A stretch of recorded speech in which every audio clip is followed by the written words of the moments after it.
We are ready. Nope. I'm having some technical difficulties. You can get on with your meeting. Folks at home might not see anything. Yeah. A couple more minutes. I don't know. Do your work. We're recording. We're recording, so we will Okay. proceed. Yeah, I'll probably need that. For Okay. the folks at home, you may not have heard that there's still some technical difficulties with the recording. Not with the recording, but with CCTV, so it's a chance that you may not be seeing all of us in the room. But it is now, by my watch, 6:01 on Wednesday, June 22nd, 2022. There is a quorum present, so I would like to call to order this regularly scheduled organizational meeting of the Chittenden Solid Waste District. An agenda was sent out to all board members, and there are hard copies here in the office. And I will proceed with the meeting now. First item on the agenda is the agenda itself. This is a very tried and true agenda that we followed for many years of the organizational meeting. I wouldn't anticipate any variation from this, but if a commissioner has something that they think might need to be brought before the organizational meeting, now's the time to let us know. I had one question on the program update. That's going to be on the regular board. We're on the organizational meeting. Oh, I'm sorry. And one other question, again, I don't know how well folks remote can hear on Zoom, so those present, if you can do your best to speak into a microphone as clearly and loudly and slowly as possible, I think that will be a big help for everybody to follow at home. Leslie had a question really about the regular meeting, so I will take it then. The agenda is... I was focused on the No problem at all. material. The agenda will stand as presented. Second item on the agenda is introduction of new board members. Actually, we do not have nameplates tonight, and there are about a dozen of us here. I think it would be helpful. We do have some new board members here. I can call them out by name, but I think we can go around the room and just identify ourselves by name and the town. Let's do that rather than zero in on just new folks. And then also staff, because there are a lot of newer commissioners who may not know who's who on staff, and this is an opportunity to put a face and a name together. So I'll start, and we will go clockwise. I'm Paul Roos. I represent the town of Underhill. I am concluding my first year as chair of the Board of Commissioners. And I'm Leslie Nolte. I'm the rep, the principal rep from the town of Jericho. I also serve as treasurer. I'm Rick McCraw, representing Heinsberg. I'm Dr. Ron Stotine, alternate for Winooski. Name is Henry Bonges. I'm the representative from Milton. I'm new. It's been here like 4 or 5 months or something. Tom Jocelyn, alternate from Jericho. We'll keep with commissioners first and then go to staff. Tim Laux, Shelburne. Lee Perry, Burlington. Alan Nye, Essex Town, and was Essex Junction, and we're still waiting to see what happens with respect to that. Paul Stabler, South Burlington. Then we'll go to staff, starting with Sarah. Sarah Reeves, Executive Director. Amy Jewell, Administrative Director. Jen Holiday, Director of Michelle Morris, Director of Marketing and Communications. Thank you all. I hope, again, folks on Zoom are able to hear what's being said, if not see it. So I see a thumbs up, so I think we're good. Everybody has met everybody else on Zoom, so I'm not going to ask you folks to do your intros. Just as a point of information, Sarah has notified me that the seating arrangement in this room is the maximum allowed per current or new Williston guidelines. So in future meetings that we do intend to hold in person, there may be a time when we will not be able to accommodate everybody, all the commissioners, and perhaps also staff. So I just wanted to put that notice out there.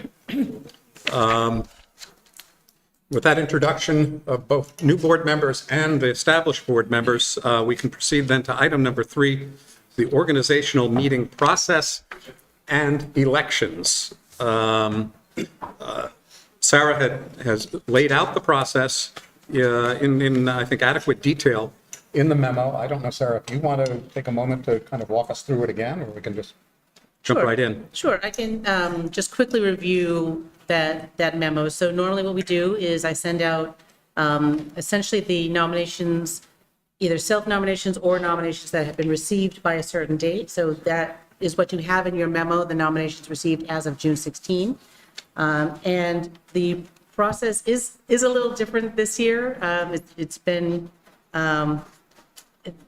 different since COVID. So you should have received, for folks who are attending online or via virtually, you should have received, quote, a voting booth invitation in the event that there is a contested election for an office. So that is the only time that we will use that voting booth, and that will only be for the folks who are attending remotely. We do have paper ballots, excuse me, for use for any contested offices that we would pass out in that event. So we will open each office in turn, and we will seek additional nominations from the floor, including from virtual, from remote. Once all nominations have been received, we will close the nominations and then proceed to the vote. And we'll do that each in turn. So that will be first for chair, then for vice chair, then for secretary, then for treasurer. After those officers are elected, we will proceed to the executive board. And we currently have 3 members who have self-nominated for executive board. So there is still 1 slot open for the executive board. And we tend to vote for the executive board as a slate. Thomas, I would actually turn to you if we need to vote for each executive board member in turn. You're muted, Thomas? You know, I think if you have, you can do it by a slate, and if you get, 100% vote in favor of the slate, then you can just dispense with it. If you don't, then you can alternatively go to board member, commissioner by commissioner, as to who's voted onto the board. Thank you very much. And just to remind all the commissioners and the public that the votes are weighted, just like all of the votes that we take are weighted according to population. And this includes the votes for at the annual organizational meeting. Thank you, Sarah. With that introduction, then we can proceed for the first position to be elected, which is the position of chair. There is 1 self-nomination, that is Paul Roos from the town of Underhill. I'd like to open up to the floor for other commissioners who wish to self-nominate for this highly sought-after position. If you're remote, please raise your hand.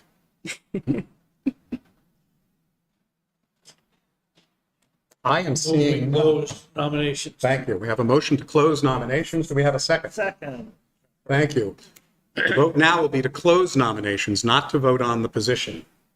All those in favor of closing nominations, please either say aye, or I guess we want both to say aye and raise your hands. Aye. Aye. Aye. And again, alternates, I think, understand not to vote. I will declare the nominations for chair closed. We're now ready to move to the actual vote on electing a chair for the coming fiscal year of 22-23. Again, the only nominee is Paul Roos, yours truly. All those in favor of the nominee, please raise your hand and say aye. Aye. Aye. Any opposed, raise your hand and say no. Any abstentions? I'll raise my hand, I'll abstain. I will declare myself elected and thank you for your confidence in allowing me to serve again. I do my best, and I'll continue to do my best, but every one of us is different, has a different style. But looking forward to working with you all the coming year. The next position is for vice chair. We have 1 self-nomination received, that is Alan Nye of Essex and Essex Junction as of this point in time. Are there any other commissioners who wish to self-nominate for the position of vice chair? I move that nominations be closed. Thank you, Leslie. We have a motion to close nominations. Do we have a second? Thank you, Lee. Now the vote will be to close nominations. We're not voting on Alan as vice chair quite yet. All those in favor of closing nominations, please say aye and raise your hand. Aye. Any opposed? Any abstentions? Abstain. Thank you, Alan.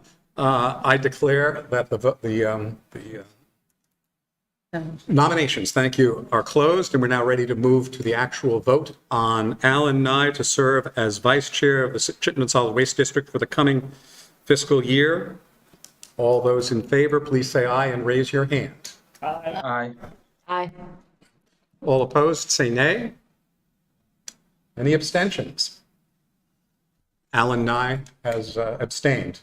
I declare the election the votes have been tallied, and Alan Nye has been elected yet again as our vice chair. Thank you very much. Next position is for secretary. For the past several years, Amy Jewell has actually served as secretary of the board. The board does allow for a non-commissioner to serve as a secretary. It is always best to have a commissioner serve as secretary. My understanding is, should a commissioner put their name forward for secretary, but the lion's share of the work would continue to be done by Amy. So the workload, and I believe, I'm not really sure, the number of meetings that one might need to attend really is not onerous. But it, again, would be good for commissioners to fill this important executive position. Are there any commissioners who wish to self-nominate or nominate another with that other's approval for the position of secretary? Nominated Amy. We have a nomination of Amy Jewell to serve as the board secretary for the coming year. Are there any other nominations? We have a motion to close nomination. Oh, I'm sorry. Amy, would you accept the nomination? Yes. Thank you very much and appreciate this extra duty that you've taken on for the district. It has been moved and seconded to close nominations. We'll now vote on closing the slate of nominees for the position of secretary. All those in favor of closing nominations, please say aye and raise your hand. Aye. Aye. All those opposed say nay. Any abstentions? Amy does not need to abstain. She's not a commissioner, and she does not vote. Nominations are now closed. We're ready to now vote on Amy Jewell as secretary of the board of the commissioners for the Chittenden Solid Waste District for the 22-23 fiscal year. All those in favor, please say aye and raise your hand. Aye. Any opposed? Raise your hand and say no. Any abstentions? I declare Amy unanimously voted or elected secretary of the district for the coming year. Thank you very much. The next position is that of treasurer. Leslie has served for several years as treasurer. We do not yet have a self-nomination for the position of treasurer. No, I did. You did? I sent you an email. Okay. You sent me an email. I didn't know if it was official, but Oh. I understood you would be. So just for clarity's sake, Leslie Nolte had indicated to me personally that she would be. I did not forward that on, I think, to staff. Right. So my apologies. No problem. But we do have a self-nomination, and that is the best news.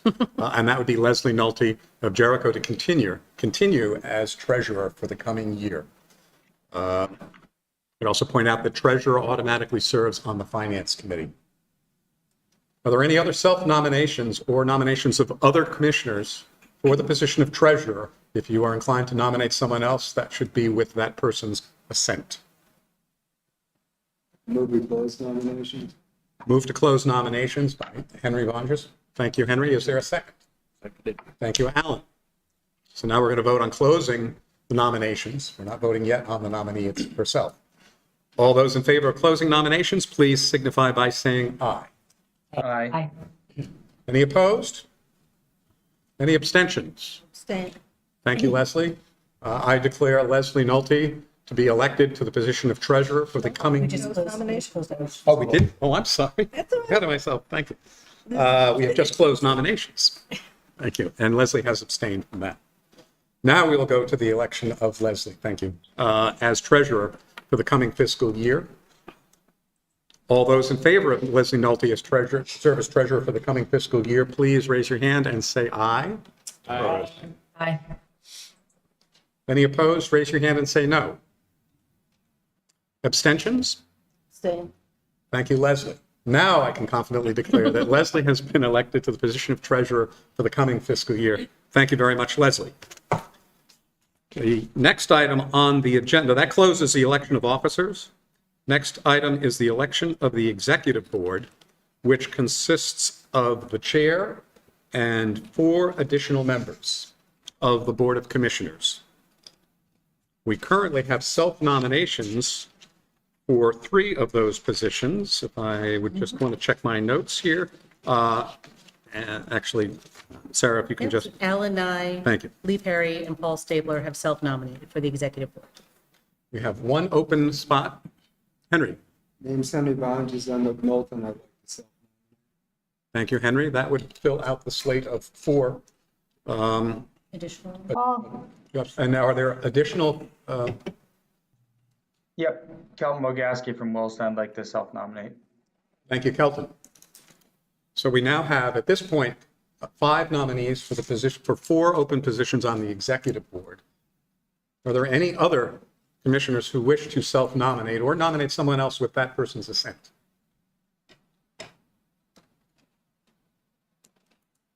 I am hearing none. Do we have a motion then to close nominations? So moved. Thank you, Alan. Second. Separately. Lee got his hand up first. So now we're going to vote on closing the nominations for the executive board. And again, to remind you, there are 5 candidates who have self-nominated, that being Alan Nye, Lee Perry, Paul Stabler, Kelton Bogaski, and Henry Bonges. Ready for the vote on closing nominations? All those in favor, please say aye. Aye. Any opposed? Say nay or raise your hand. Any abstentions? Nominations are now closed, and we'll move to the process of voting on the slate of executive board members. And because we have more than, we have 5 self-nominees for 4 positions, we do need to go to a secret ballot alternative here. So, Amy has a question? Amy. So just to clarify, we had agreed I would be in the hallway. We would roll call each town to come out, and I would document that. And then the voting booth for the folks online, once we've done the in-person, I'll open up the voting booth and admit towns one at a time. Okay. So I hope everybody understood that Amy, and we need a teller, I believe. A teller to verify, so you can, I will appoint a teller, which could be an alternate, I believe, a non-voting, or a member of staff. Correct. Is there any alternate present or a member of staff who would be willing to serve as teller to verify the in-person and I believe also the remote votes? We do need one, so it's. Jenna? Liz has her hand raised. So it will be Amy as the vote counter, and Liz has a. Liz, your hand is up. Yeah, I'm sorry, as a remote person, I just have a question about the voting booth. Do I need to exit this current meeting and then enter the other one? Or what is the protocol? Yes, it's similar to executive session. So you would exit the open public session and then rejoin once you are done with the voting booth. Thank you. Okay, thank you. Question. So I want to talk just for a moment on how the balloting, in person especially, should work. We talked a minute ago about perhaps doing them in sequence. My thought, and I'm open to suggestions, is that we should have a slate of all 5 candidates and ask commissioners to vote for no more than 4. I think the alternative, if you vote for one after another in sequence, you could wind up not voting for someone, and the possibility, I guess, could be that that person might ultimately be a person you would have voted for. Could be wrong on that. Think it through? I think the process we discussed was that I have the list of nominees, and when the person comes out to meet with me, I will read and they will let me know if they're voting for those, knowing that they can only vote for 4. I think that works. Yeah. Every and the person, same. Correct. every person in the hallway will vote for no more than 4. Yes. Excellent. I think that is fair to everyone and clear for the process, my estimation. Nominations are now closed. I'm ready to declare the process to begin, the process of balloting to begin. And again, the first step will be the in-person voting. Amy and the teller, Jen, will be out in the hallway, and we'll move one by one, commissioners to vote with Amy, and then return to your seats. And once that's done, Amy will come in and tell us and initiate the process for online voting. So Paul, if you like, I can call each commissioner out to the hall in turn in alphabetical order to cast the vote. I have that too. But you'll be out. I know, but for today. Oh, that's fine. The pen's going out with you to verify the vote. The commissioner from Bolton is not here, so Burlington is first to vote.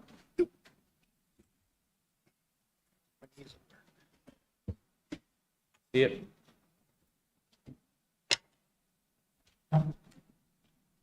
So we have,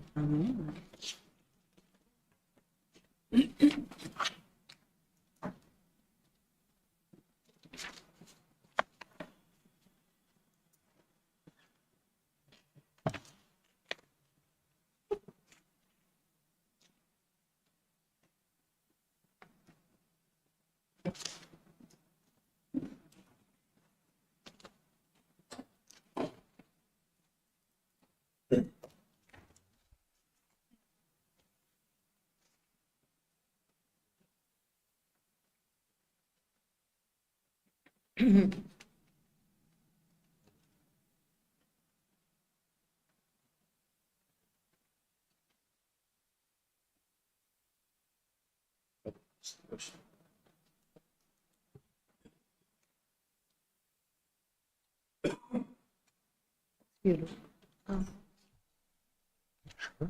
Let's see. Okay.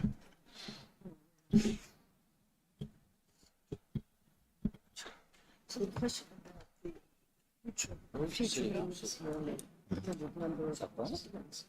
Oh, there. Does that mean couldn't commissioners sit on chairs?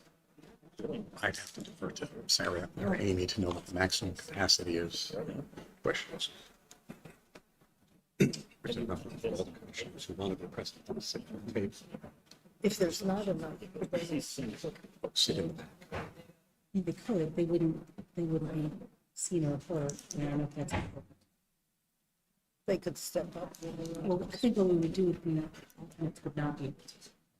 Right, so if there was stop and field. Essex is next. Thank you. Heinsberg to follow. So that's step number 1. And then, but certainly, I mean, we wouldn't have to anyone in here. And honestly, I think if we knew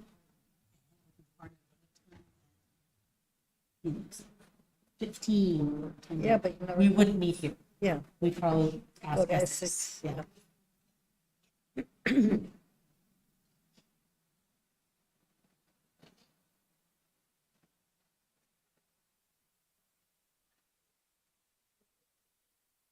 Excuse me, Paul.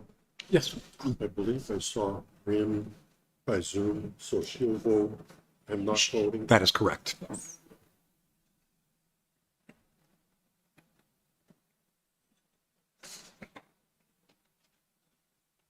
Heinsberg?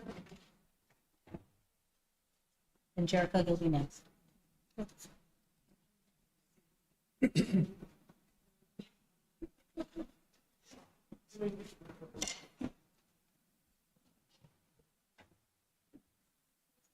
We're going on over.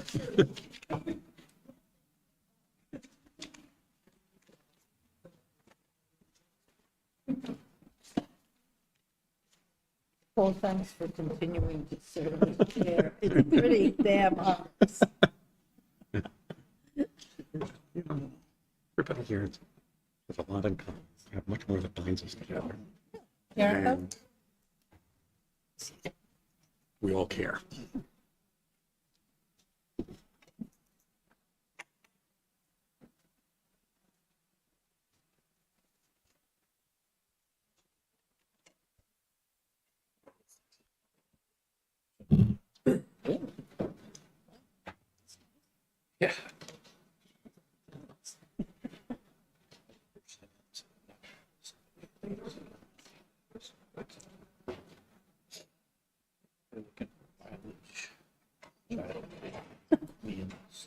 Milton? You don't like the Chromebook? Yeah, yeah.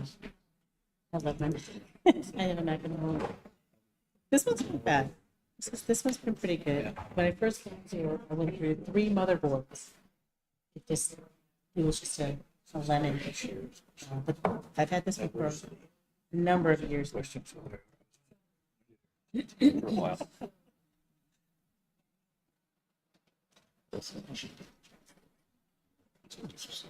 COVID stands. Yeah. Oh, yeah. It's extra.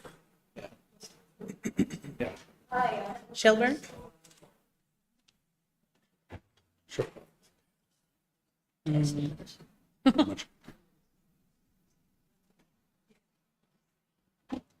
My first Mac for 7 years or something, and it's still fine. It's just heavy. So I got a lighter one. It's also pretty good. I didn't like it.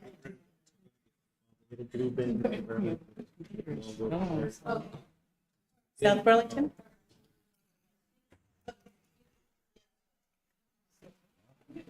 We are next. You don't have. That's all we have. In our room. And just. Use the restrooms. It's a good opportunity. Well, then she'll start letting people into the voting booth.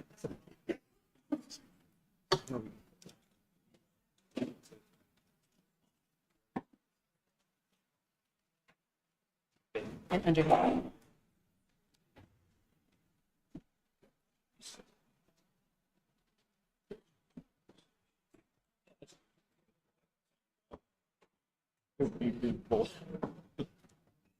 It's unbelievable.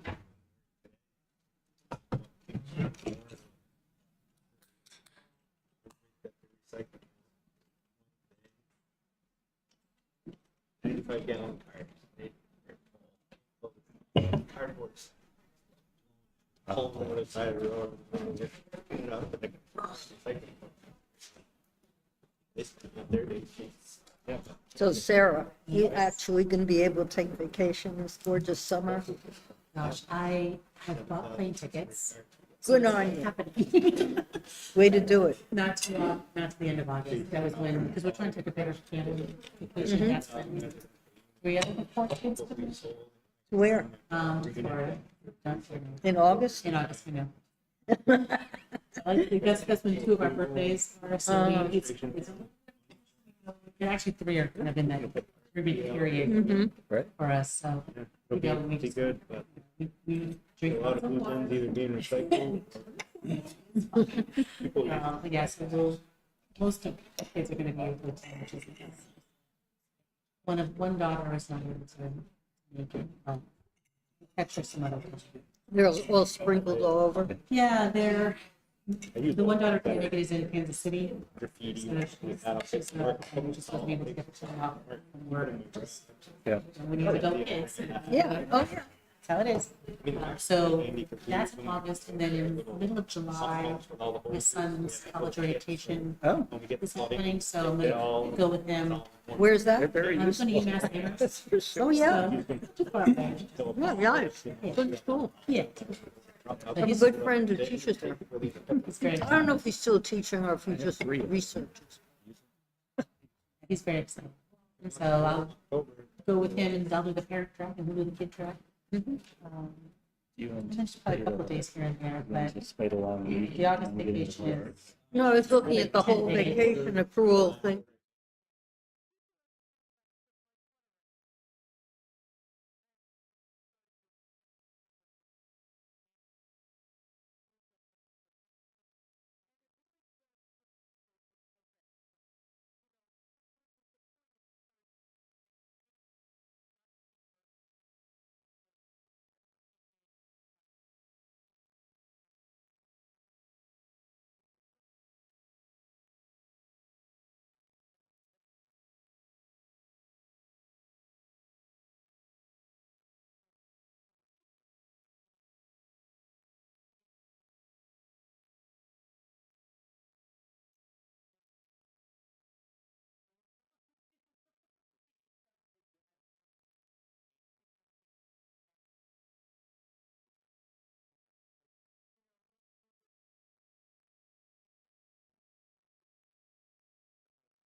did not. They're not in the waiting room.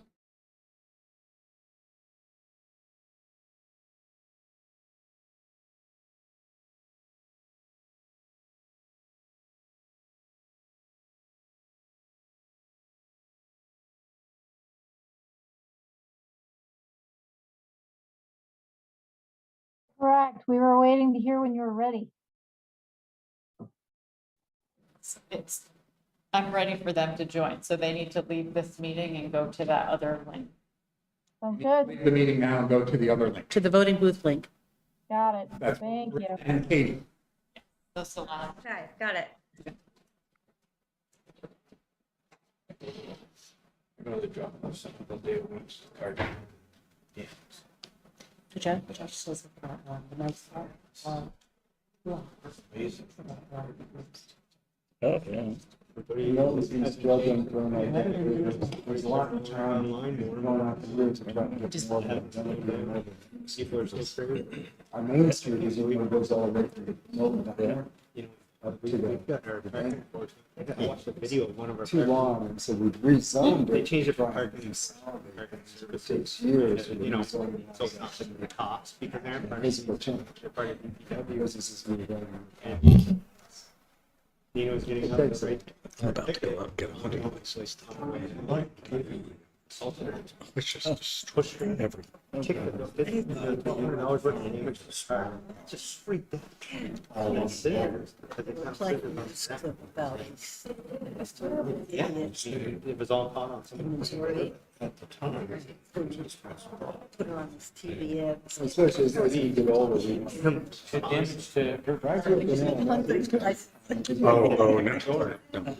See it, then it kicked. They eat a lot. Yeah. She pushed. So here is something that did deter deer. Got in the car and and she was sitting there. You can get these things called garbs. They look like a person. And you have to remove them every 5 to 6 and you put them in the front.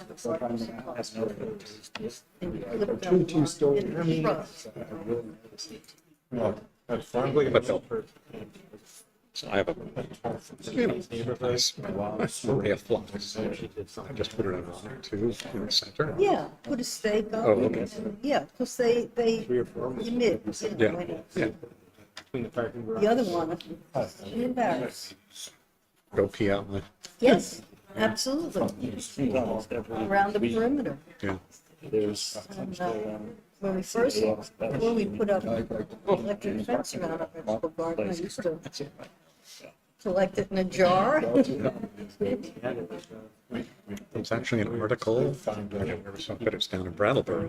Yes, People are yes. collecting. In the New York Times. Recycling. Yeah. In the New York Times. And it's similar, so the people who are wanting to get into our SWIP, they consulted with that company in Brattleboro on the business plan for. Yeah. So, yeah. I remember reading an historical, I think it was a great idea. Yeah. I thought. back in the days of Pompeii per this novelized thing. Urine would be collected outside the establishments of hairdressers. So urine can turn hair blonde, so. Oh, I didn't know that. It's a fair. Well, I don't know if you ever read The Good Earth. No. I think was it The Good Earth? Was it the I other? never liked the news because I wouldn't. It was a novelized It's like from town to town. We drive to book about pre-revolutionary China, I think they're over. where the landlords claimed access to the night soil. Yeah, actually, yes. Was so He valuable was over there. that the serfs or the sharecroppers couldn't use the Drive law, through downtown. night soil, because the landlord My kids are there and they had can buy it for a run. property right, missed out on class. I mean, I see Katie back. I could see, I just think what you thought about it. I appreciate what you're saying. That was. Milton's got lots of room for expansion. Yeah. One of the last ones, when he got left, enjoyed the park down off the stop news, around a corner of me. Yeah. But he'll- Props, though. Sorry, what? People in there sleeping. That's fun. I neat. Yeah, she went out there maybe 4 years ago or something for work. So she has some friends out there. Her boyfriend was out, met him out there and then moved out there. So she's dying to get back to the East Coast. She wants to get back to the Northeast. She misses it. And, it's very much a culture. Very, very. So yeah.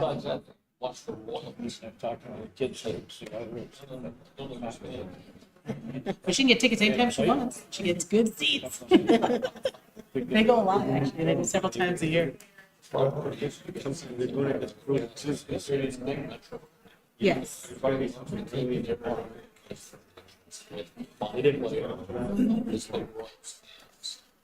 Yeah. You get a little preference. Oh, interesting. Well, it's funny, several years ago, we're friends with a woman from Chennai, India. She's now become provost, dean, and everything. She was at What was your specialty as an associate? Thomas. And her parents came to us. And she had an aunt, Changes use. Brass, I think in Lincoln. My wife's And they family, went out to see the. quite a few, she actually majored in journalism. I came back to Vermont and they're criminals. She teaches special ed. So much more than Yeah, that. she's got it. And you know, we always see the big West, it's low key, and everybody's friendly. So I've seen all these mechanisms change here. What happens. That's why I read a book at Wall County. So what are we gonna do? Yeah. They come the days of Walter contract to our every block.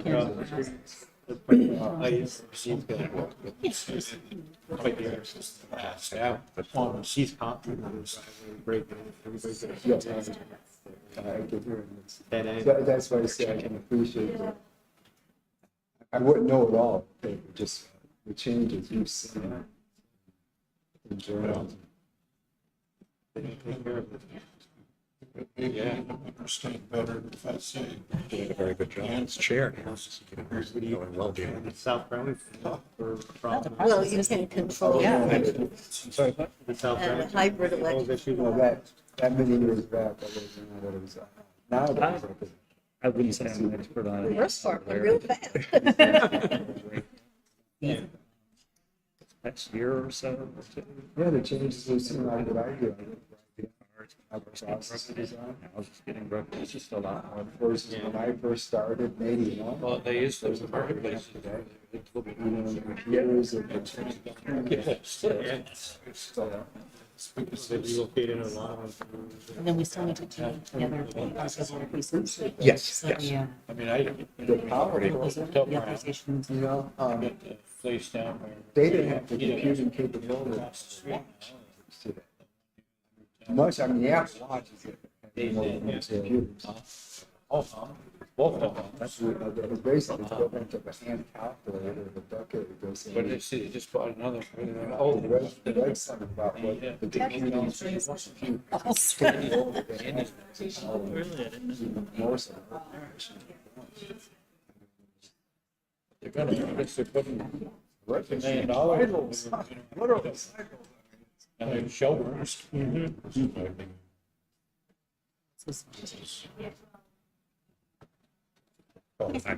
Yes, 30 seconds. Although the Up here PSP in West Point, they had a lot a of. ticket to Atlanta and I wouldn't know. All I know is be around them. Well, yeah, for both that. Get the bus ticket to Atlanta. Yeah.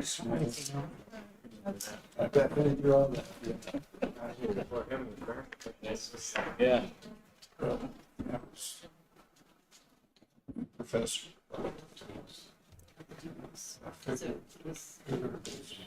You always look at something. Huntington. They are. But then moved the town was stolen and other than that was. Because look back in June, how people wrote like the house. Okay, Like a lot of people go, I just couldn't comprehend writing a book. Master's thesis. Yeah. I did similar, I did my first thesis. Are we recording? Sister who's a secretary. I forgot her name. And I wrote it up. She typed it up. Where are they? I did my doctoral dissertation.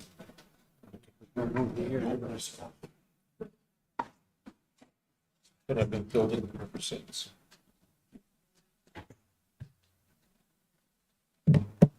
John, you can start the recording.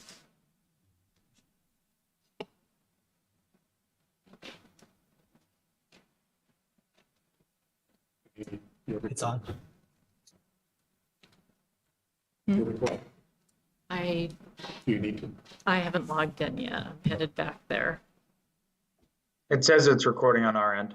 It says recording at the top of the screen. I want to call us all back to the meeting, and I can announce that the voting has closed, the ballots have been counted, and again, these are weighted votes, and I'm ready to announce the results of the ballot for executive board. These three candidates have been elected to the board, that would be Alan Nye, Lee Perry, and Paul Stabler. There is a tie between Henry Bondris and Kelton Bogaski, based on weighted votes. So we will have to go to a runoff or a revote on those two candidates to fill the fifth position. You're not automatically part of the executive board. So we will, as soon as the secretary and the teller are ready, we can resume this process and conduct the runoff election. So the folks remotely will go back into the voting booth group. Burlington?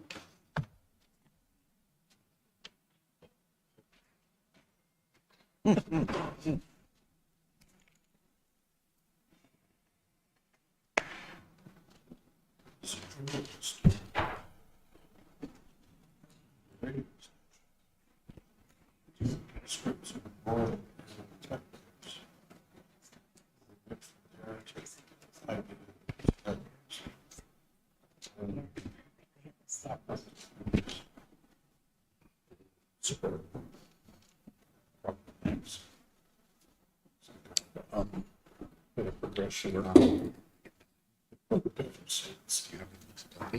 Sure.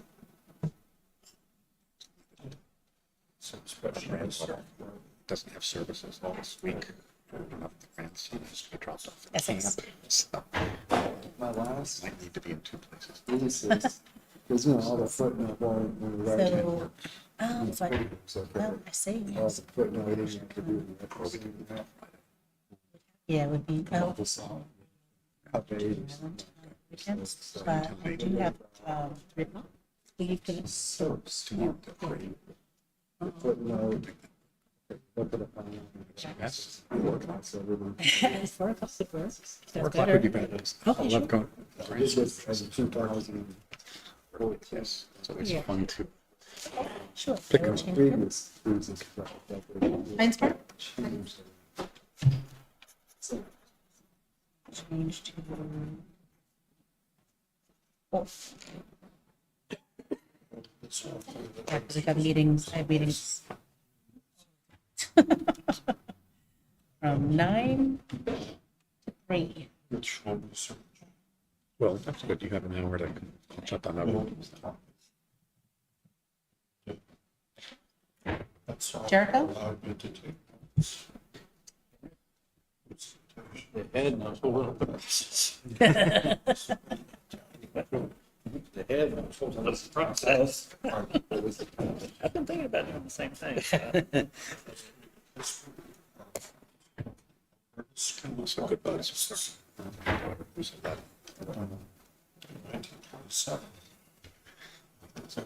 See where the whole idea. Milton? Holds up the debate with Welch's position is. Oh, really? It's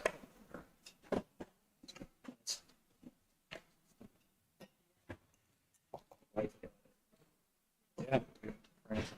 Yep. Shelburne?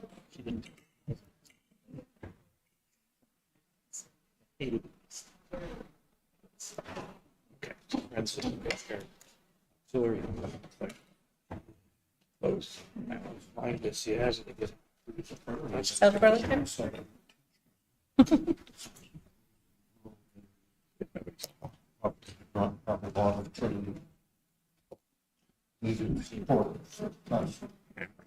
Yeah, no, it's clear that it won't change. Let me ask.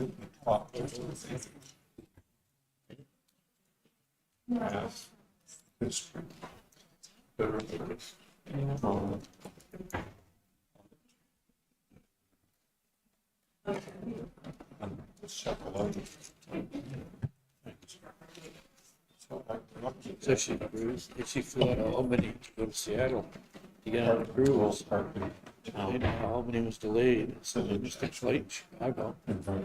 So they were gonna get to Seattle, but they were late. Oh, so then they wanted to fly up to Ketchikan to get on the boat, rain tomorrow. So they flew up to Ketchikan, then the cruise line wanted her to test for COVID, she tested positive for COVID. So she had a 7-day trip to Alaska and didn't do anything. Oh, it's fun. And she's working with the cruise line, trying to get her money back. Oh, yeah.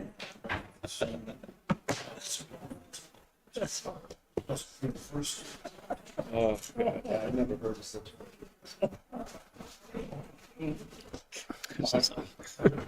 Very interesting. Maybe we need ranked choice voting here. Richmond. Oh,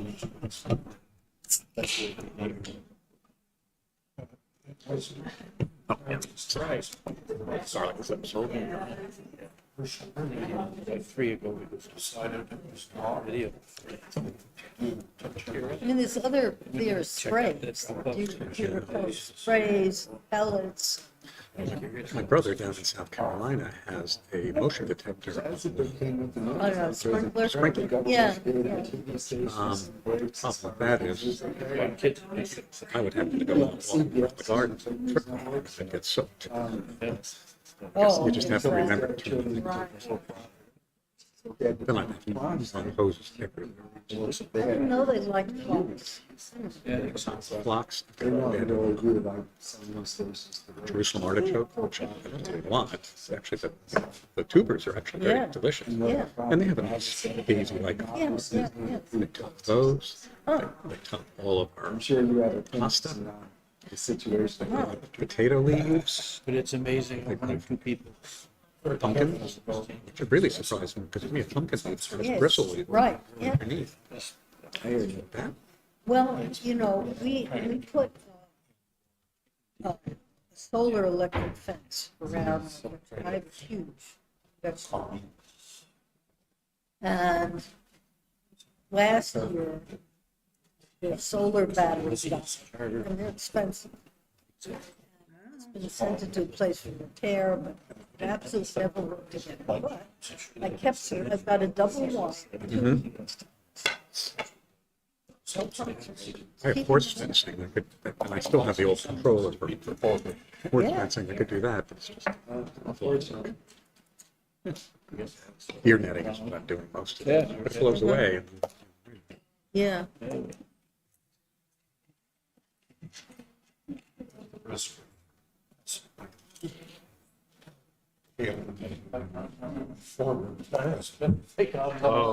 wow.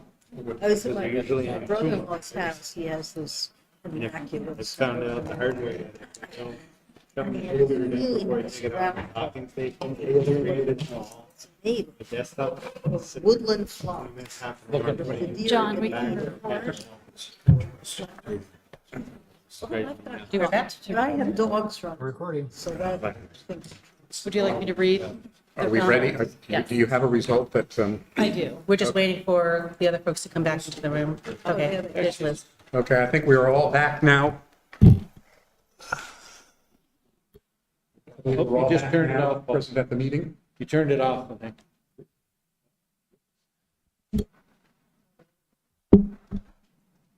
Now it's on mute. All lit up, red. Your light's up. It was on. Watch the light. Right there. Scott, we broke your microphone. Just talk.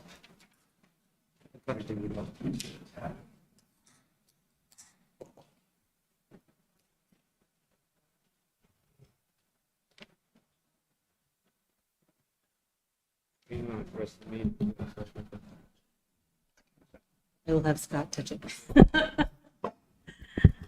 Thank you. We're all back. I'd like to call everyone back to the meeting. We do have final results of the second vote for the one remaining open position for executive board, and I'll ask the secretary to share the results.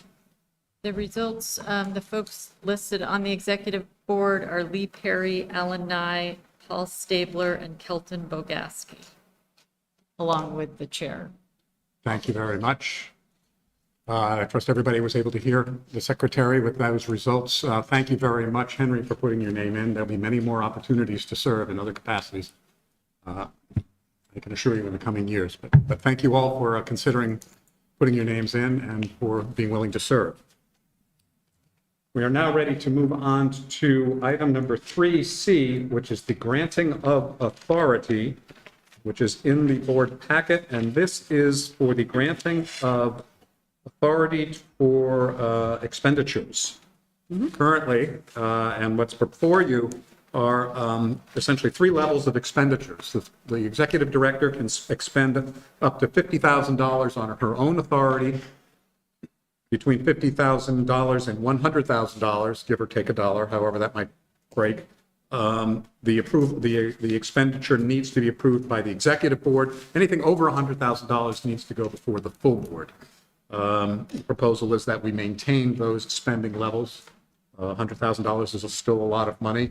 And I think it warrants the knowledge and the assent of all the commissioners when those expenditures need approval. Sarah, I'm sorry, I don't mean to take your fire, but is there anything else you'd like to add to that? No, this is just one of our standard pieces of business that we have to do every year. Do we have a motion then to granting of authority for the expenditure levels that I just read off? So moved. Williston. Thank you, Kelton. Alan, aye.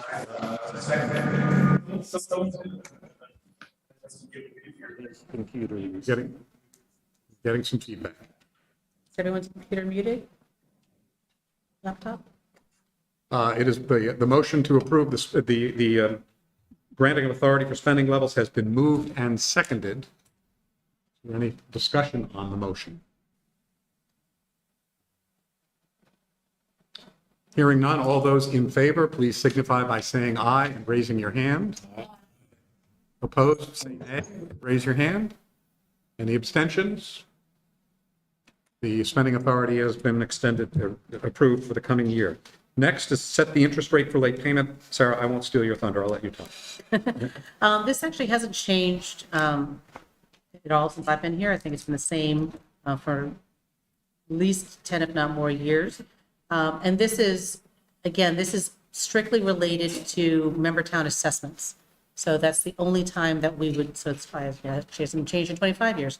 It's the only time that we would use this is if we had an assessment and there was a late payment on an assessment. But we are not intending any assessments in the coming year, but this is, again, should there be a need arise, this is what that would be for. Do we have a motion then to set the interest rate for late payments at 1% per month or 12% per annum?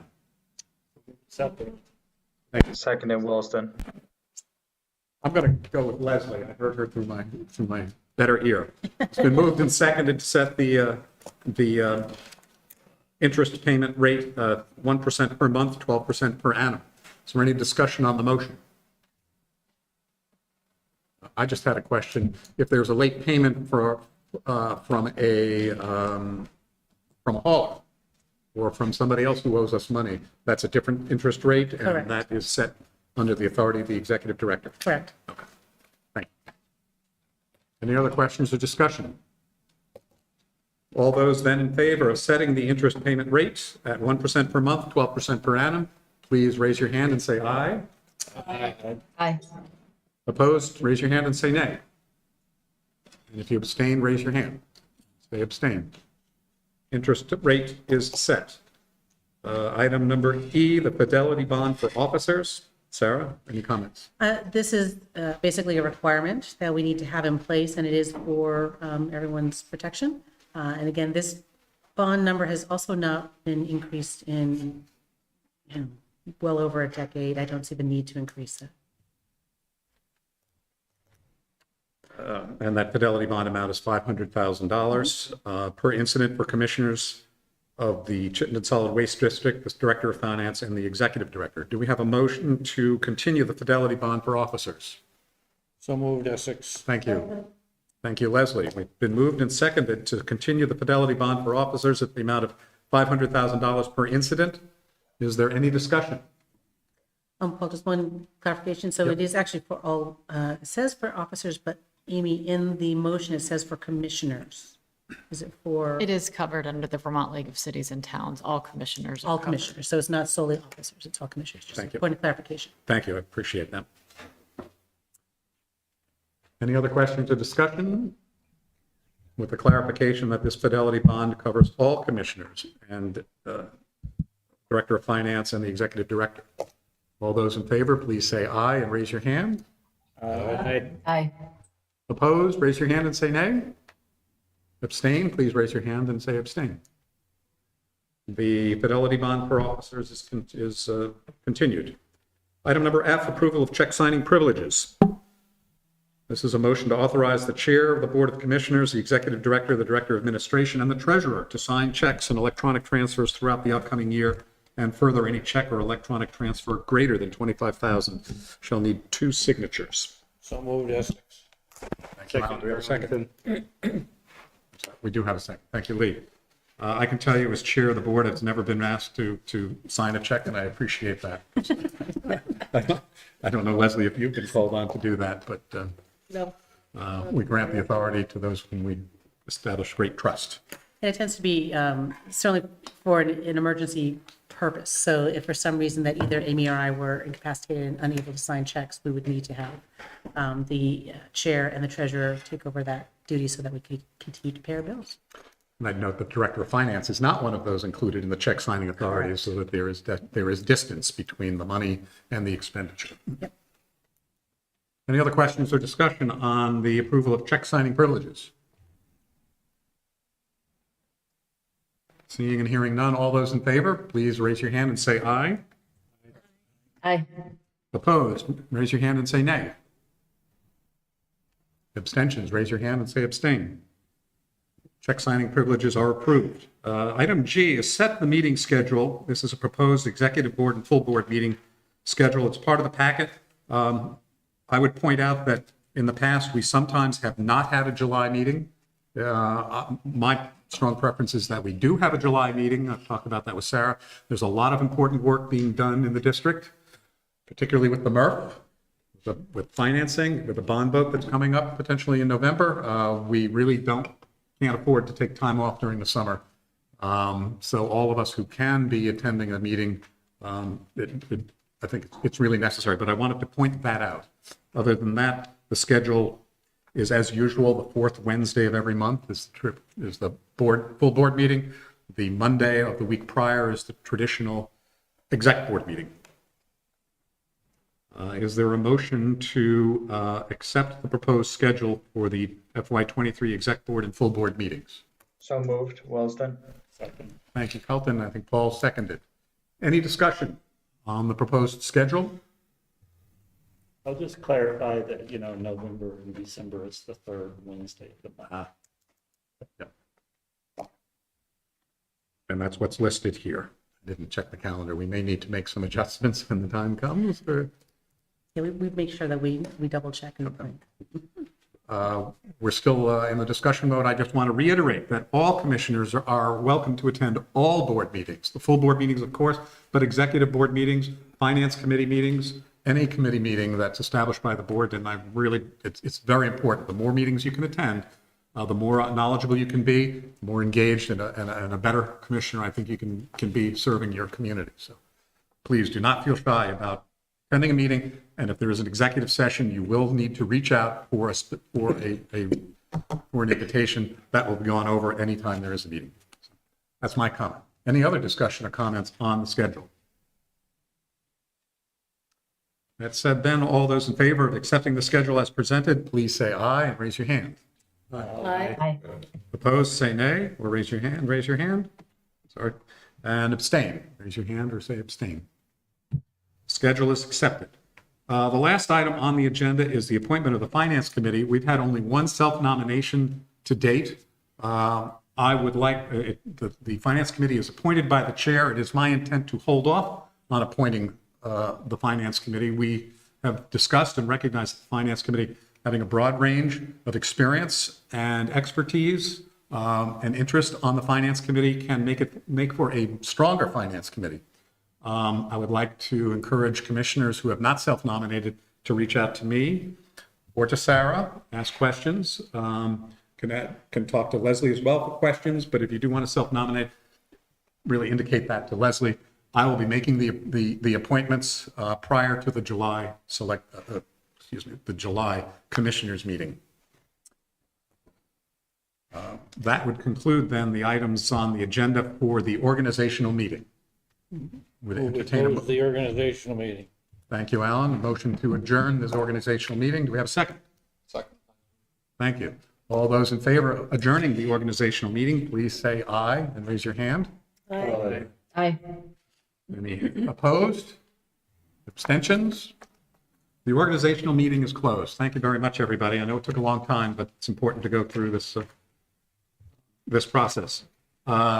I think we've had a chance to get up and walk around during the voting, so unless there is a request by commissioners present, I would like to move directly into the regularly scheduled Chittenden Solid Waste Board of Directors meeting.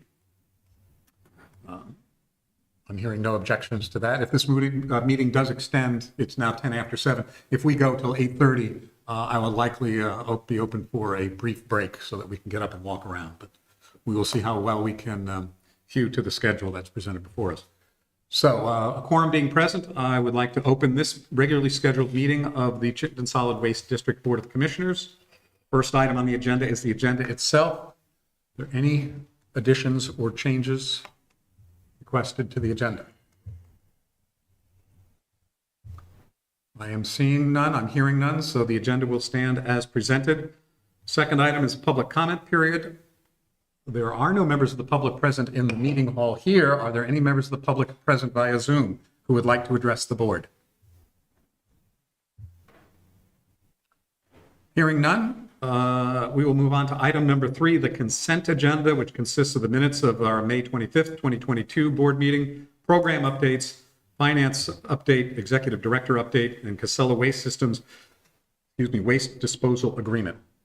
I would like to move to remove the executive director update from the consent agenda for a brief expansion or elucidation by Sarah on a couple of items in her report. Are there requests to remove any other items from the consent agenda?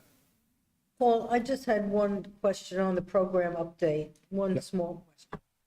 So I don't know if that means removing it or whether I can just, when Sarah makes her presentation, I can ask her my question. Sure. We'll do it then. Okay. Thank you. Any other requests to remove an item from the consent agenda? I'd point out the waste disposal agreement with Casella Waste Systems. I think there's an adequate memo by Josh Tyler in the packet to explain why this is necessary and the right approval to be granted, and didn't warrant full board discussion and taking up the time. Seeing no other requests to remove an item from the consent agenda is approved with the exception of the executive director update. And I'd like to turn it over to Sarah, please. Thank you. So I should go down to my. And we are on page 24 of the meeting packet. So thank you, Paul. This month's update is, as you can see, quite heavy on updates about the MRF project. So ahead of that, though, I do want to draw attention to the budget meetings, which are complete, and a budget was approved by all of our member communities, so it's unanimous approval. So we are all set for fiscal 23. So I wanted to just, again, talk about each, little bit about each of the bullets. So, on the equipment selection, we are still, the evaluation team, which is Josh Tyler, Jen Holiday, and myself, are continuing to evaluate the proposals. We have narrowed them down to 2 finalists. So we are working on that right now, and we will bring that to you in July, as well as a financing review. We continue to have conversations with the various potential funders. So, as recently as the past week, and we'll continue to have some conversations next week. And the reason that we're continuing to have conversations is we're trying to put together, again, the best package certainly for the district, but also for our members to, keep that potential bonding need as low as possible. So we're having ongoing conversations with a number of, with each actually of those item participants, each of those organizations listed. So the EPA grant opportunities are still a bit up in the air.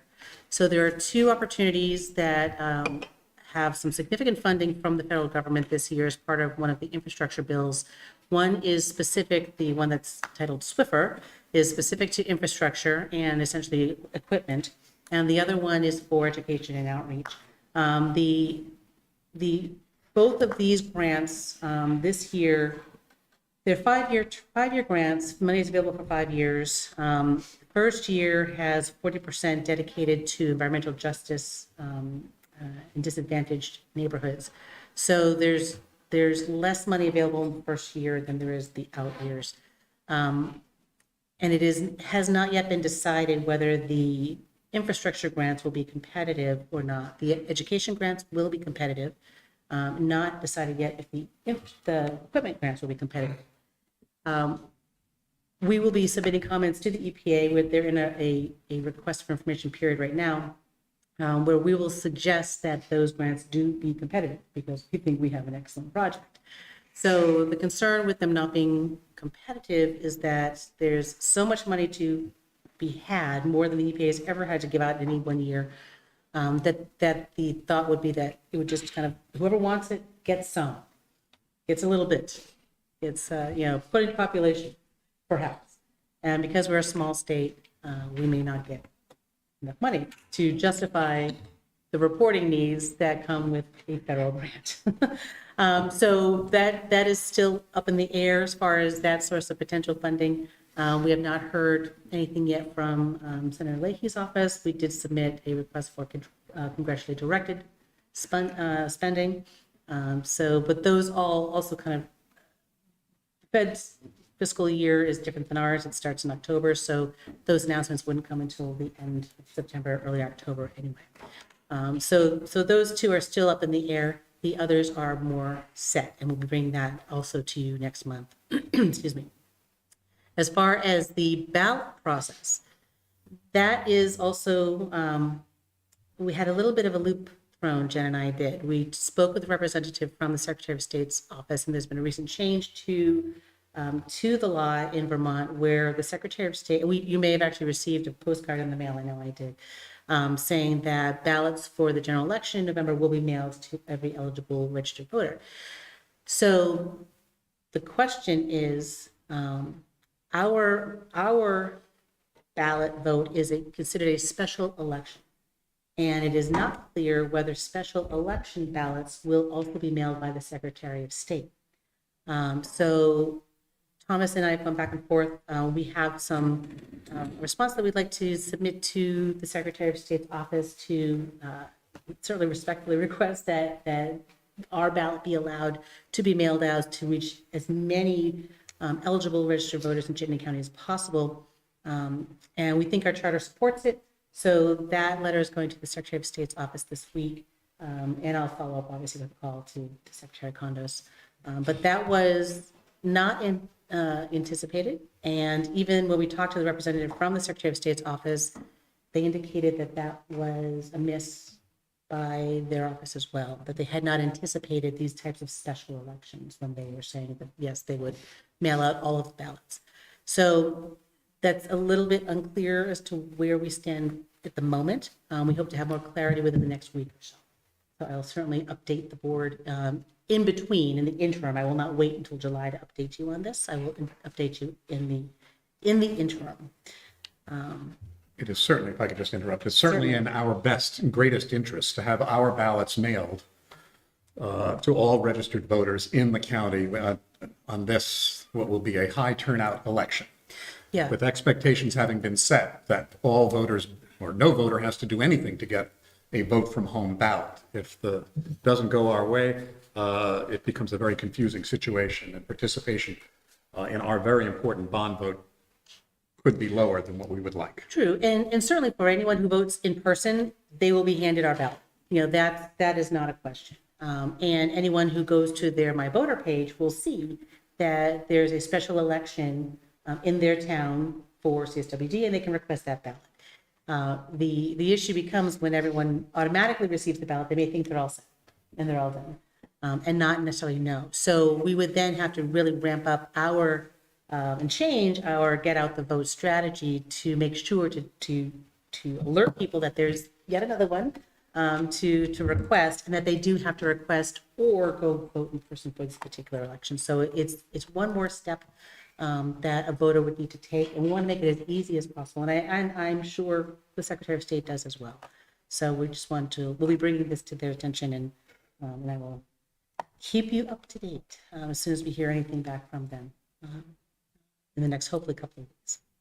And then, again, this last bullet is kind of old news now, but I gave a presentation to the village trustees in Essex about the project, and that did spur an article in the Milton Independent, which then spurred an article in the Digger, kind of talking about this project. So which then was picked up by Waste Advantage, which is a national waste magazine as well. So the word is getting out, and lots of positive feedback. And I also forwarded around a note that we received from someone who attended one of our tours from Burlington, a Burlington resident who made his way up to the MRF and posted his experience on Front Porch Forum and said, everyone needs to come tour the MRF to see why we need a new one. So that was really great. So those are all the MRF project specific. I just want to kind of, again, highlight some of those, especially the ballot issue that we may be facing, and let you know that I'll be continuing to update you on that.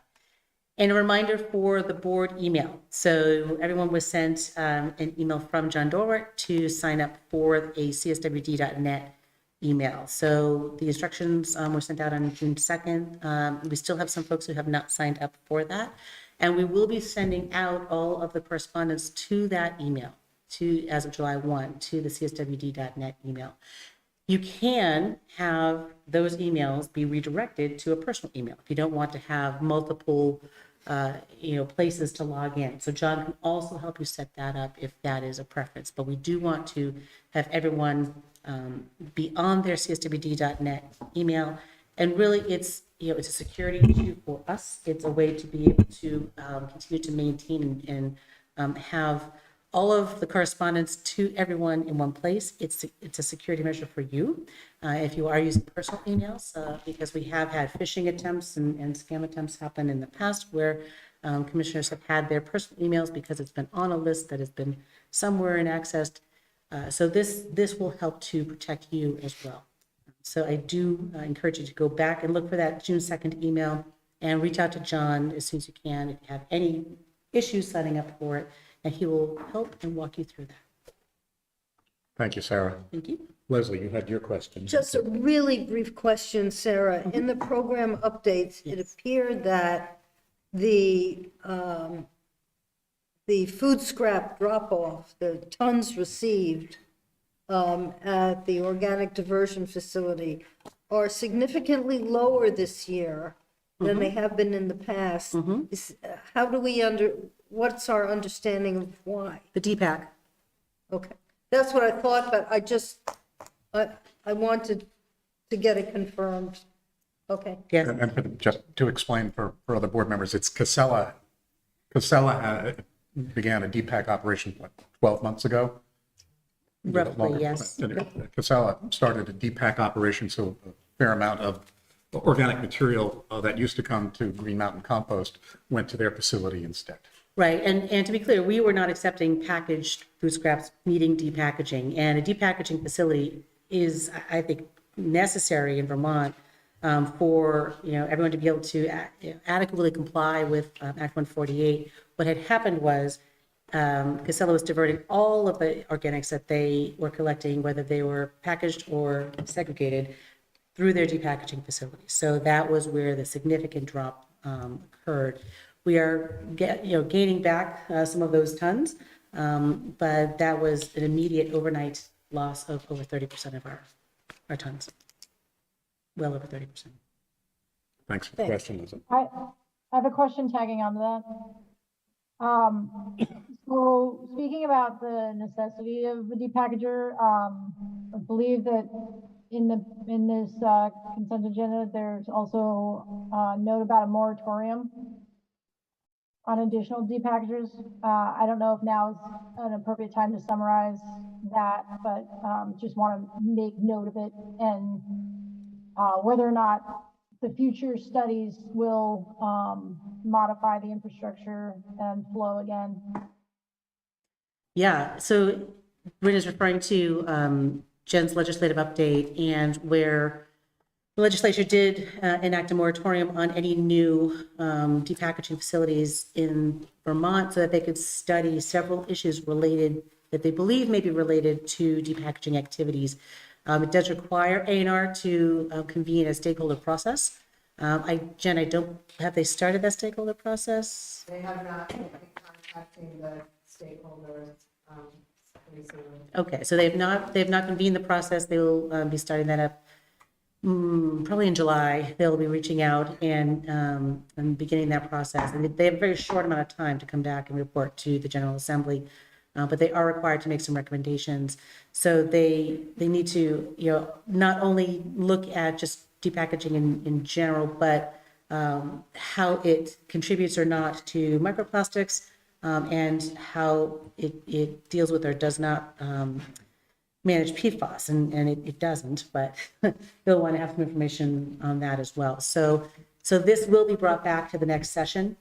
The next session is the beginning of the next biennium, for the next 2-year session of the General Assembly.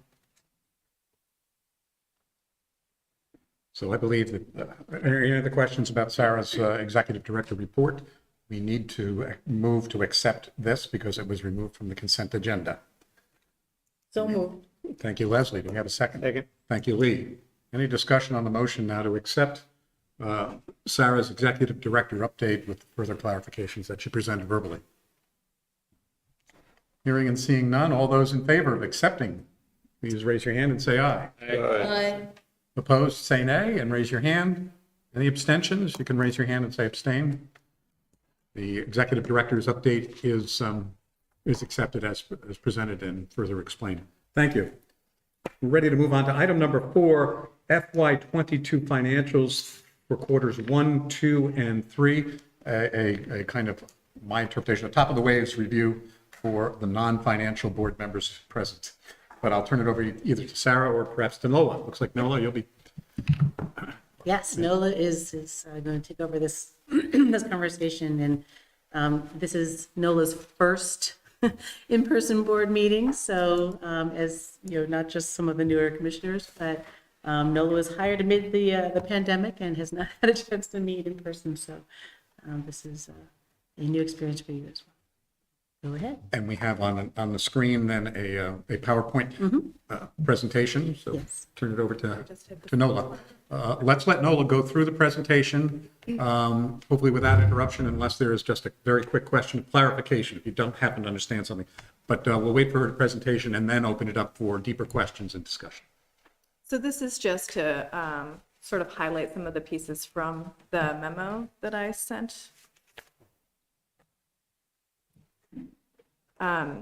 The revenue is at 91% of the projected annual budget. So just as a reminder, as I've mentioned in the first paragraph of the memo, this is the annual budget. So it's the full fiscal year, but the actuals that you're seeing are just 9 months of that. So when you see 75% in the percent of annual budget, that's approximately what we would maybe assume is 3/4 of the annual budget. So at this rate, we've almost reached the annual budget and we still have 3 months left to go. So again, this is primarily due to the recycling that's delivered to the MRF, our tipping fees, and the current rates of the recycled material sales. The expenses are slightly under budget. You can see they're at 68%, and that's a mix, which we'll go over a little bit in the slideshow. So here's just a highlight of the different pieces that make up our revenue. So with the exception of hazardous waste and product stewardship, all of our revenue sources are exceeding or pretty close to 75%. So frankly, it's not the worst that's at 58%, the hazardous waste, so long as that doesn't mean that they're being dumped somewhere else, right? But the fact that maybe we're just reducing hazardous waste in general in Chittenden County. And the grant revenue, you see it's only at about 10%, but that typically comes in at the end of the fiscal year. So I think that it has arrived at the beginning of June. So that should be pretty much where we budgeted, perhaps a little bit over. I think we had an additional grant from the organics diversion facility. And the equipment sale, that's basically going to flush out by us purchasing new equipment. So we have a cost of goods sold here, and it's really the organics diversion facility that's a bit higher, and that's truly because there was a significant increase in the cost of the pieces of the product that we mix. So I think things like peat moss have increased quite a bit over the past few months, and some other pieces that make our cost of goods for the organics diversion a little bit higher than what we expected. And then I don't know if anyone will have any questions about the bin sales, but I can explain that accounting process further if you'd like me to. Oh, sorry, this should just say expenses at the top. So these are the list of our expenses. So again, most of the expenses are below or within the expected budget. Our highest is supplies, and that's our sort of general materials and supplies. And I'm sure everyone understands that that's because those sorts of expenses have increased quite a bit. So that's, going and purchasing sort of small material like lumber from the hardware store to fix a piece of, to repair something on site. But everything else is pretty much within what we expected it to be. And then that's all I have for this. So I'm happy to answer some additional questions that you might have about what I talked about in the memo. If you have specific questions, I do have my income statement pulled up so I can have some detail if you'd like. Thank you, Nola. Commissioners present or on Zoom, do you have questions or observations? Tim? Noel, can you go back to the materials or the revenue slide, Q1, Q3 revenue? Question in the chat as well, so I was trying to get. I'm not sure.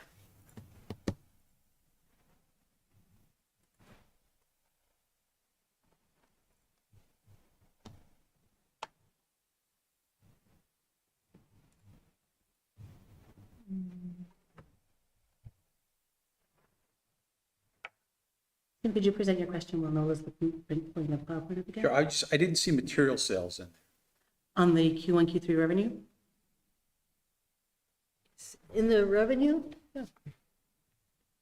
Or maybe not on her summary. Sale of materials? Yeah. Yes, that's the sale of material. Oh, on the slide, yeah. Yeah, I'm sorry, it is missing on the slide. I apologize for that. I can tell you it is at 234 over budget. So we've got 234% for that. I apologize, I didn't add that one in there. And I apologize. I'm just looking at this slide. So the total, what were the total budget for the 9 month and the total annual budget for material sales? And I'm assuming that's all MRF related? Yes, so I'm sorry, the total material sales, as you can see in the budget, is over budget by 152 already in just the first 9 months. But material sales themselves, the recycled material, is at 234%. So we've doubled our expectations in just 9 months. But material sales are also compost sales. Yes, It's it paint, includes. and recycling, but the bulk of it, yes, is recyclables. And do we know what the year-to-date ACR was for that time frame? For the Q1 to Q3, Yeah. the average ACR for Q1 to Q3, I don't think that we calculate the average for the combined quarters. We have the average on a monthly basis. Josh Tyler was in the office. Not sure if he's there. He could pull up the most recent. It's in our program updates for this month. It's a 12-month running average just because of the market fluctuations. So we've been proposing it that way. So I can read off what we $152.62 per ton. and that includes management of glass, which is the newer way we decided to propose it. Where did we land on the budget? 80? 85. I think the point of Tim's question, again, is to clarify, the average commodity revenue for recyclable materials is, let's say, in the $150 range. We budgeted in the $85 range, and that's a big explanation for why these numbers are looking so good. And if those prices hold up, I think looking towards down the road. Oh, in the current budget, no, it was budgeted below 85. I thought you were talking about the fiscal 23. So we budgeted lower in this fiscal year. Yeah. Whether you're looking at this year's budget or next year's budget, the number we used is well below what we're currently getting.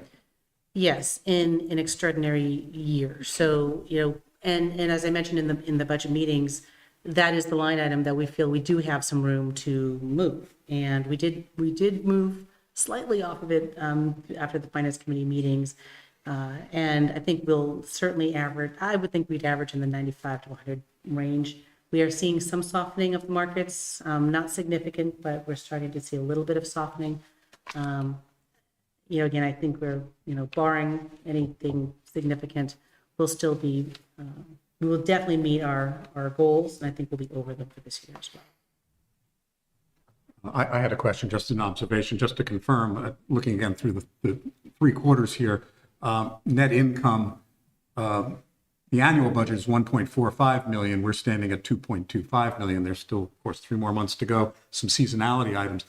But my take as a non-financial person is we're looking, everything holds together, we're looking pretty good. We're finishing out this current fiscal year in very good shape. Yeah. And I just like to verbalize that again for non-financial commissioners. I think that's the message you would want to portray. It's up to the finance committee to look a little bit harder at these numbers and make sure that those representations are accurate and have the confidence. But I think we can, as a board, can have confidence that we're going to do well this year, unless something happens. And now we're essentially only 2 weeks away from right. Yeah, the end of the fiscal year. Correct. This year, we will certainly meet our goals. We'll meet our budget. And this was one of the reasons that we reconfigured the reserve funds, and to make sure that we had a prioritization of those reserves for the unassigned funds and that's really where any revenue in excess of budget kind of dumps into that unassigned fund. And now instead, it's going to be redistributed through that priority into the reserves so that we have adequate reserves, which we will. By the end of this fiscal year, those reserves will be fully funded. Thank you. I want to be careful. Let's not get too far into a discussion on reserves at this meeting. It wasn't intended. We've been addressing that at other meetings, but it did all in all, again, characterize what I'm hearing is we're in good shape for this year. Yes. Other comments and questions for Nola or Sarah about the financial update? Josh did mention that the grant revenue was received in full, so. Josh has to, yeah. And that grant revenue is basically the SWIP grants from the state, and we have traditionally dedicated those to the environmental department. Well, this is really just a report and an update. There's no action required by the board at this point. I'm ready to have us move on then to item number 5. Thank you, Nola. Thank you, Nola. For personnel rules and regulations, this begins on page 30 of your board packet.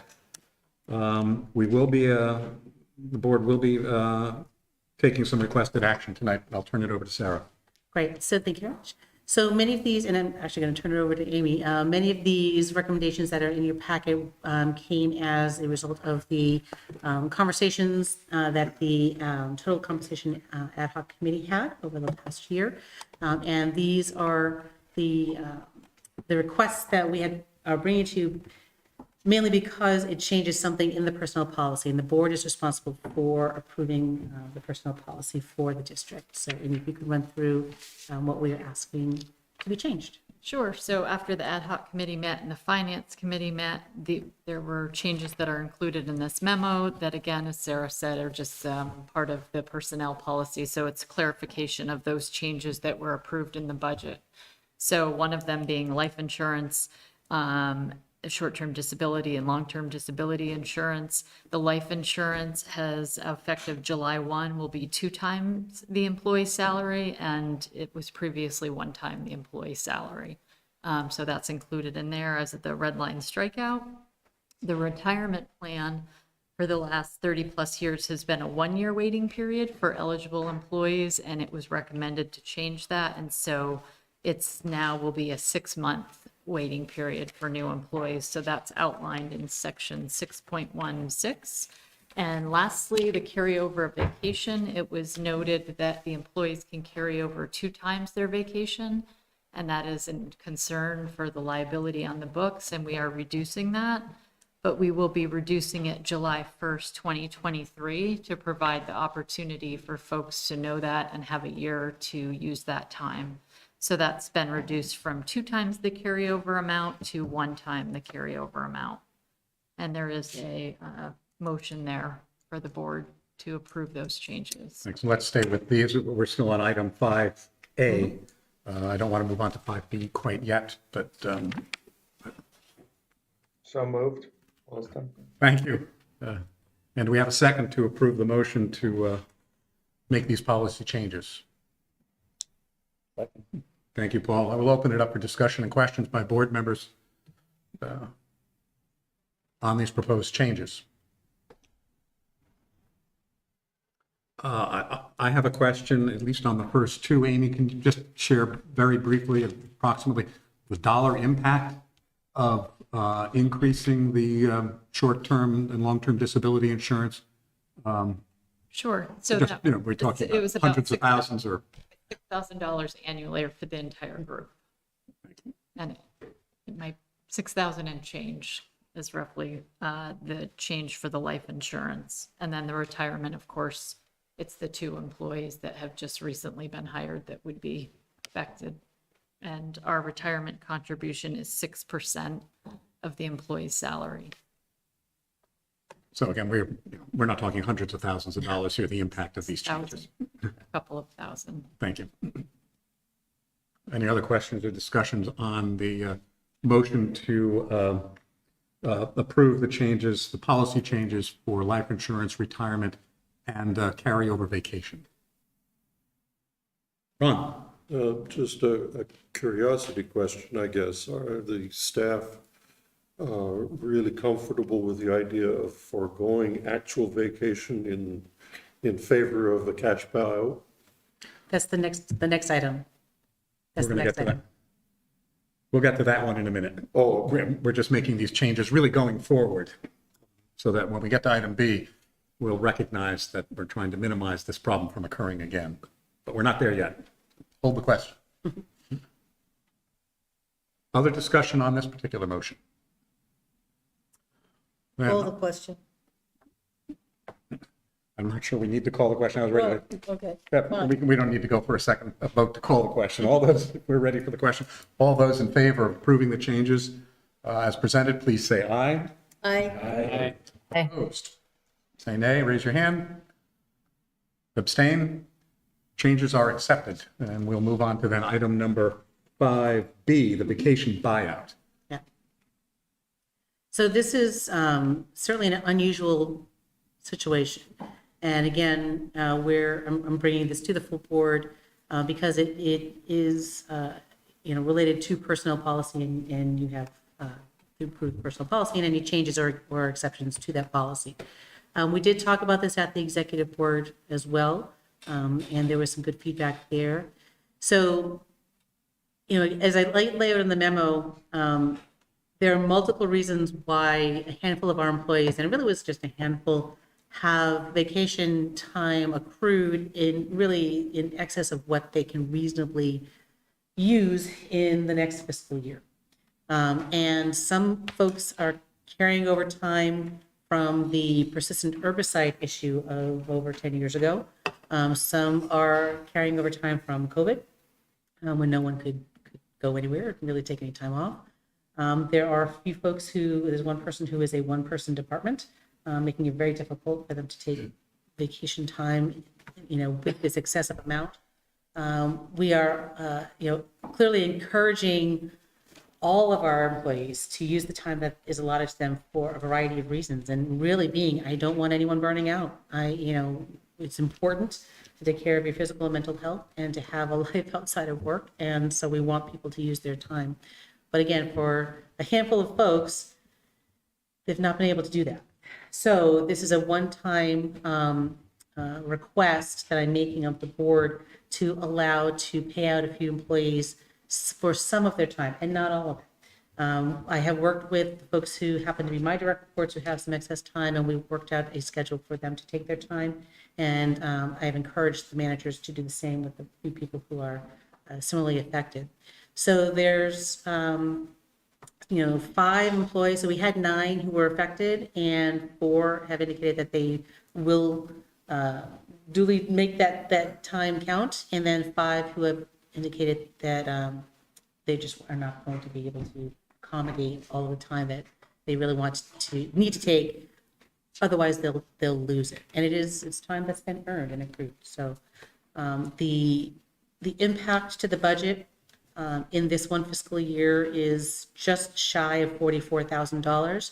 And, again, I want to pay out now so that I'm not paying out later. Because when people separate and, from the district, we do need to pay out the time that they have accrued, and they will be paid out at that final hourly rate versus the one that they're at now. So it is a savings in the long run for folks for us to be able to just kind of clear some of the decks. And then it's also a bit of a mental weight for some people to say that they've got this big bulk of time and they feel badly that they have it, but are stuck for a variety of reasons. So I am requesting a payout for 5 employees, a total of 1,060 hours. We will be under our budget on our wages and benefits by $400,000 this year, so there is room in this year's budget to make this one-time adjustment.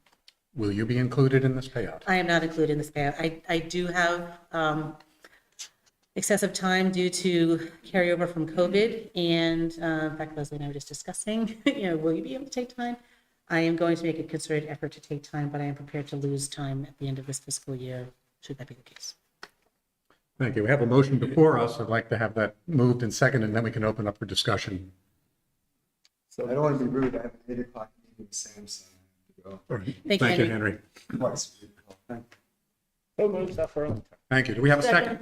Thank you, Leslie. It's been moved and seconded to authorize the executive director to make this vacation buyout for the sum of almost $44,000.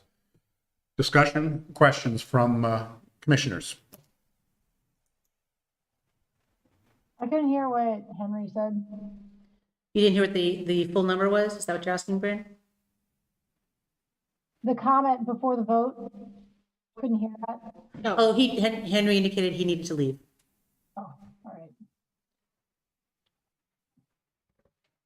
Questions? Ron? Ron, yes, I'm sorry. Yes, you did have your question. Yes. Yeah, I'll state it again. I'm just curious. Do the staff like the idea of the cash buyout in exception to actually having the opportunity to take time off?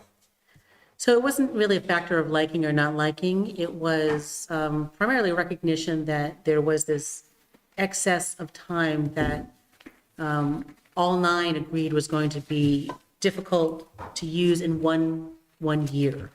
And generally, we didn't have an issue. So the majority of our team is able to take the time off that they have approved, which is excellent. That's what we want. It was just this handful of folks.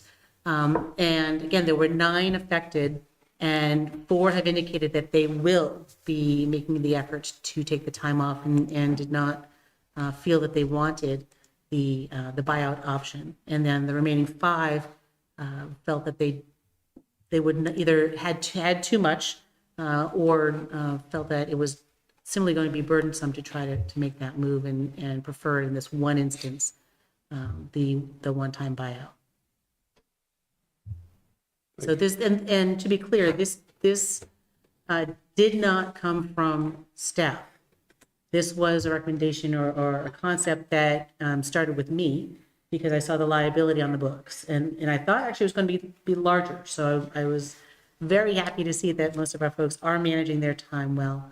And there's, again, just this handful that, if not managed now, we would certainly be paying more later. Other questions and discussion on this motion? Anybody in the Zoom office? Oh, Zoom, yes, in your home office. Hopefully it's a little bit cooler than it is here. It's a little steamy. I am hearing and seeing none, so I think we're ready for the question. All those in favor of the motion to approve the vacation buyout as presented in the packet, please signify by saying aye and raising your hand. Aye. Aye. Any opposed, raise your hand and say nay. Any abstentions? Raise your hand. Seeing none, the motion is approved. We're now ready to move on to the solid waste management ordinance. This was sent as a separate email by Amy on June 10th, and there's a holdover from our past board meeting where it was requested to spend a little bit more time going through some of these items. A methodology was laid out in that memo, which makes a lot of sense to go through the proposed changes in bulk, preferably without too many interruptions or questions. Anything that a commissioner would like to have further discussion on, remove that, then have a motion to approve those that have not been questioned. We can get those cleared through and then spend a little bit more time going through the questions that commissioners may have on the remaining items. I'd point out we do need to act on this tonight.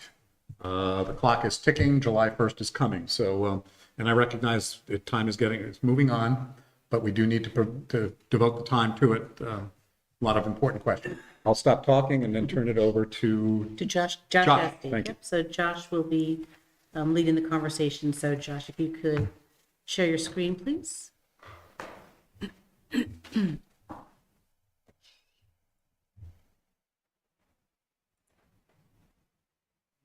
Ellen has his hand up. Oh, Kelton, you have a question? Yeah, my only concern was if there was anyone on the public, I just did not see it online. I know we were emailed this report, but I did not see it listed online for members of the public. I don't know if we typically do or not, but I just noticed that when I was looking.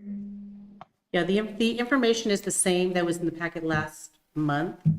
So the only thing that I think it's different, well, the memo may be different. We'll certainly get that up online. We don't normally post the PowerPoints ahead of time, but we will certainly post that as well on our website. And I'd also point out the public comment period was held. It is closed. This time is really for commissioners to be discussing and not reopen it for commentary from the members of the. I think more just to follow along is all I thought. If someone watching online and wanted to follow along, as I did before I joined the board, that's just the only reason I pointed that out. Yeah, no, it's a valid point. Thank you. Josh. Having trouble connecting? Oh, we can't hear Josh. Amy, do you have Josh's PowerPoint by chance?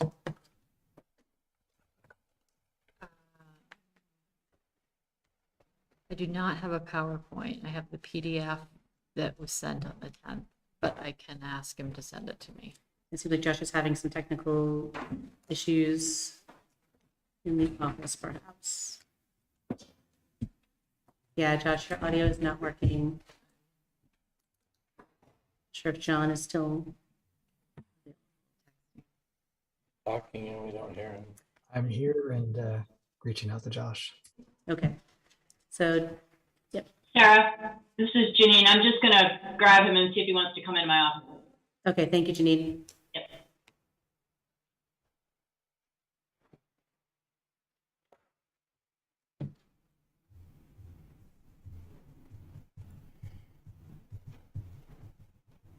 Oh, that's,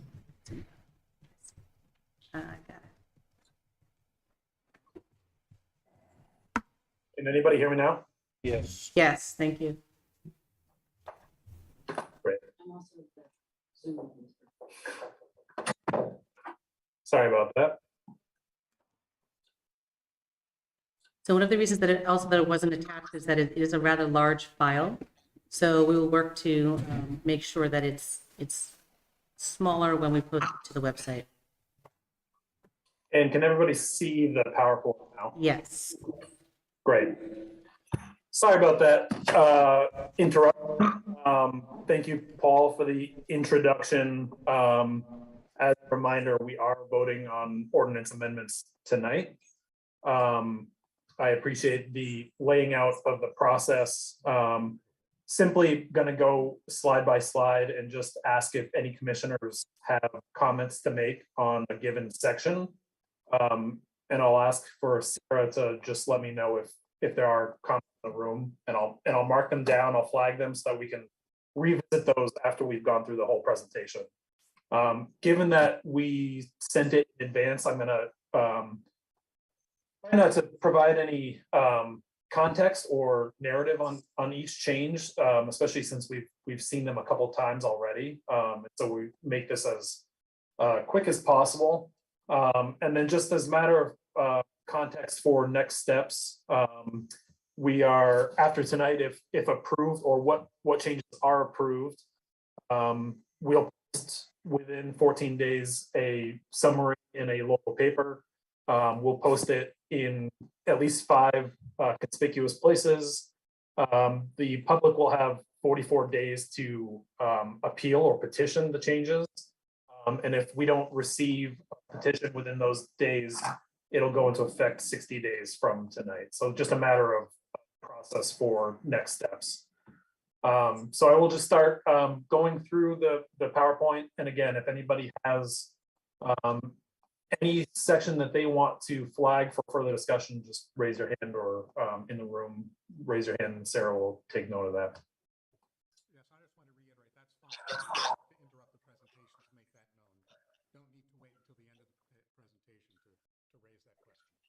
Yes, thank you, Paul. Not for discussion. Right, to indicate there's a section that there's further discussion needed. Does anyone have any questions on the changes that have been omitted from this presentation? Great. Any discussion on the preamble changes?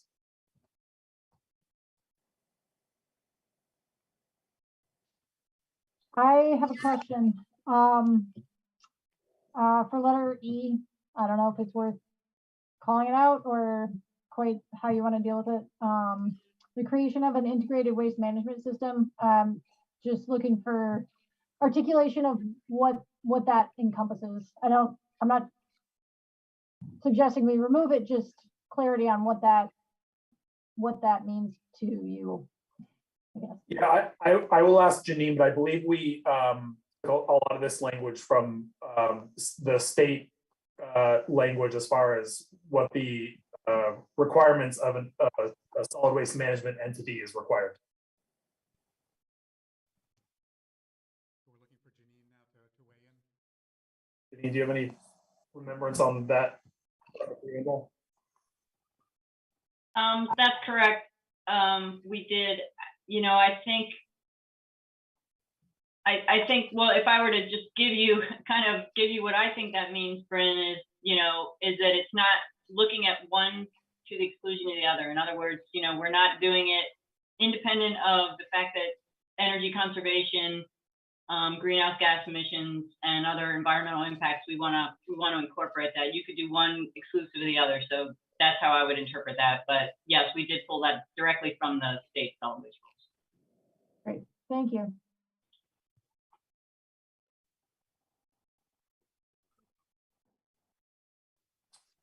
Any further discussion needed for section 2.1E?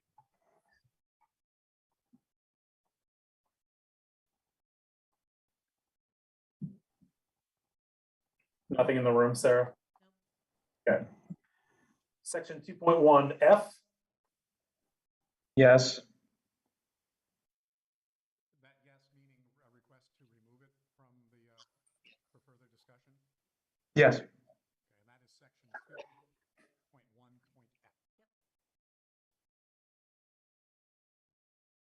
2.1.F. 2.1H,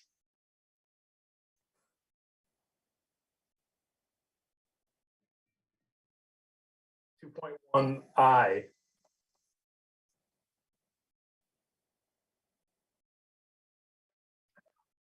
2.1R,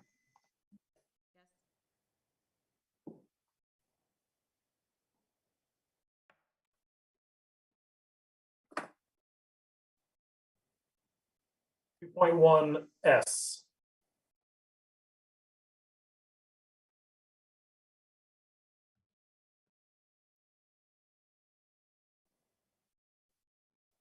2.1T,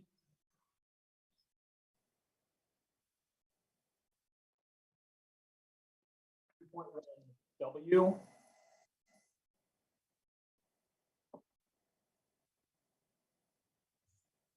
2.1Z,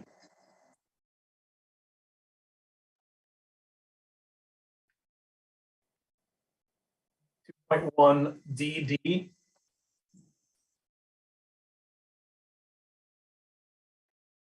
2.1EE,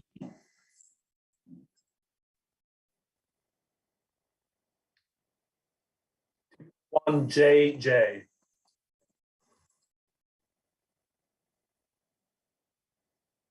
2.1LL,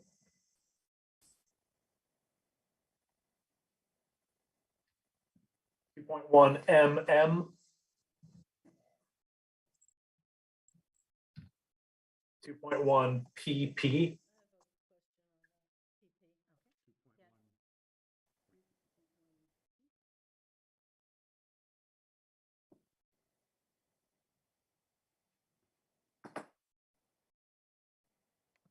2.1SS,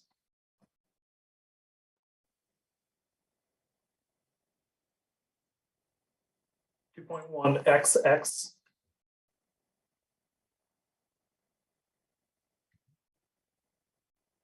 3.1,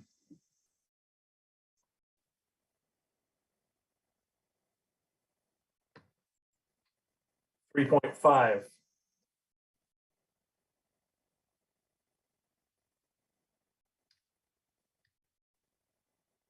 section 3.8 and 3.9.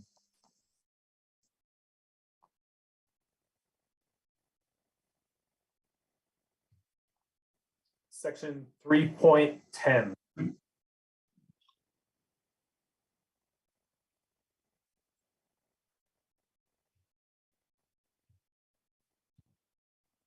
Section 3.13. Can you, I'm sorry, I'm having some computer problems on my end, so if you can just pause just a couple seconds longer between the slides. Sure. Thank you. Yep. You want me to go back to any, Bryn? I do, but I also hate to do that to everybody else. If you could go back to, I think, maybe the last two. This is section 3.8 and section 3.9. Okay, I'm fine with that one. And then section 3.10.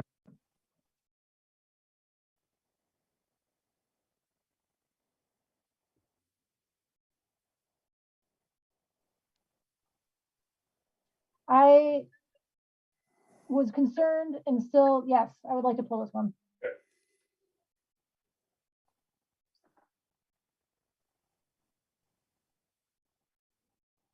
Section 3.13.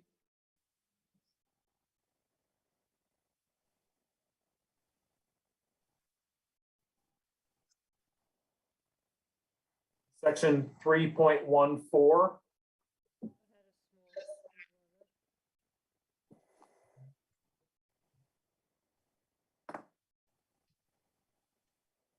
Section 3.18.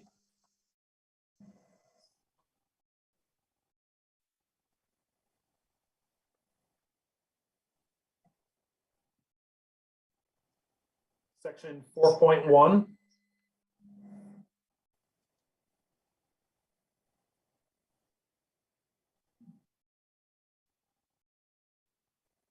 Section 4.1A.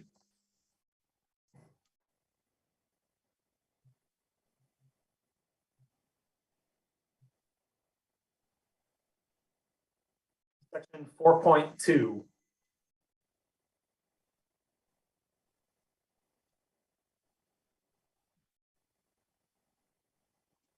So this is one that I added for this evening, and I'm certainly willing to recognize the lateness of it.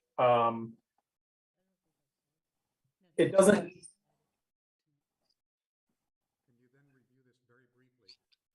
I will.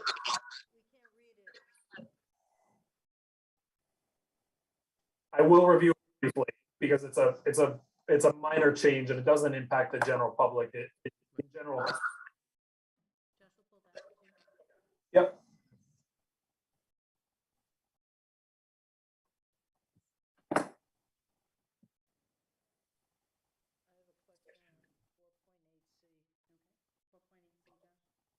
Okay.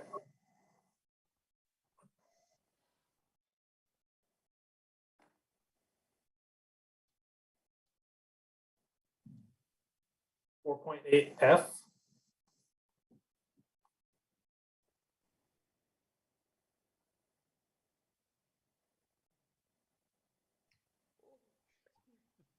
Four point eight H.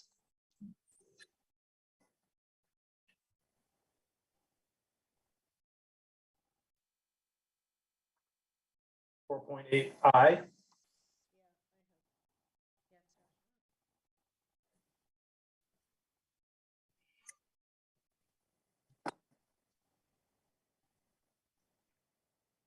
Four point eight J.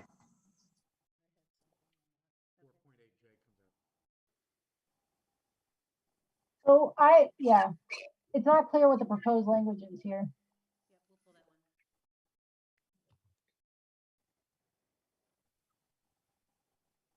4.13.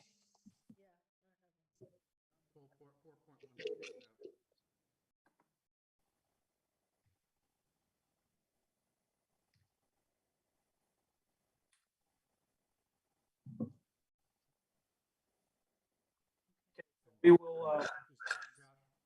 That is the end, Paul. Just for clarity's sake, could Sarah, you read off the sections that have been removed? Any commissioner who feels that they have asked for something that hasn't been mentioned, please make that known to make sure that we give it an opportunity to discuss. So here are the sections I have as being requested to be removed for the discussion. 2.1.F, 2.1.R, 2.1.PT, 3.10, 3.14, 4.8.A,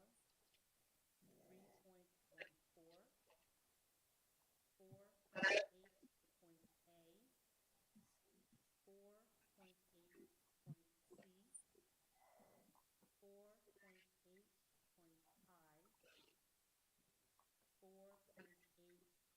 4.8.I, 4.8.J, 4.13.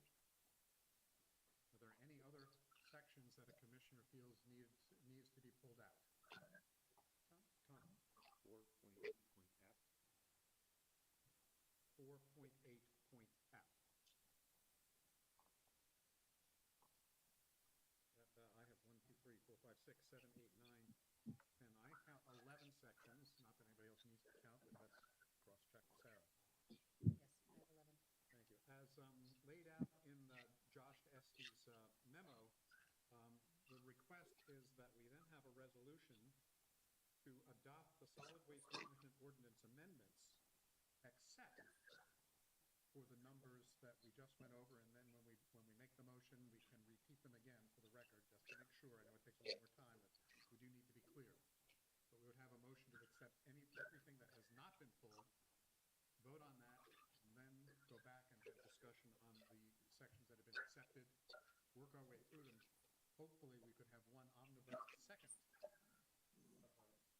motion to accept all of these. If not, we can take them one by one. Alan? What's the reason of approving the first part and then the second part? Why not have a discussion and then approve the whole document? Well, in the event that there's still more need for work to be done by staff, we want to make sure that there are some that are, particularly ones that are administrative in nature, can go into effect as soon as possible. So for example, if there's some of the suggested language that the board wants to put more work on, and we have to come back in another month, which then would delay the process for, 6 more weeks beyond that before the entire thing can take effect. So it's to get as much into the next round of process as soon as possible. That was you can much to the validity or the appropriateness of that. Or argue against it, should we make that motion? I would suspect that the end result, if there are sections that are not acceptable, we're still going to wind up at the same place. We're going to approve, hopefully tonight, the bulk of this document. And potentially, a few of the sections might not be approved. Staff has proposed one methodology for doing this. Let's clear out the low-hanging fruit here, and then we'll spend some more time squeezing the juice out of these higher apples.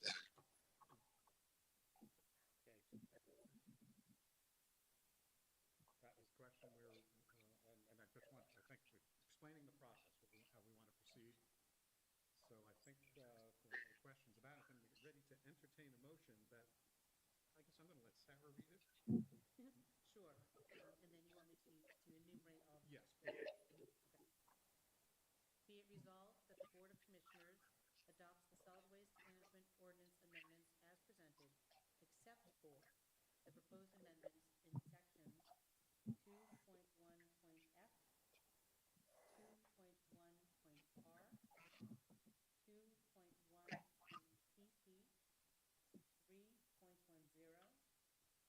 3.14, 4.8.a,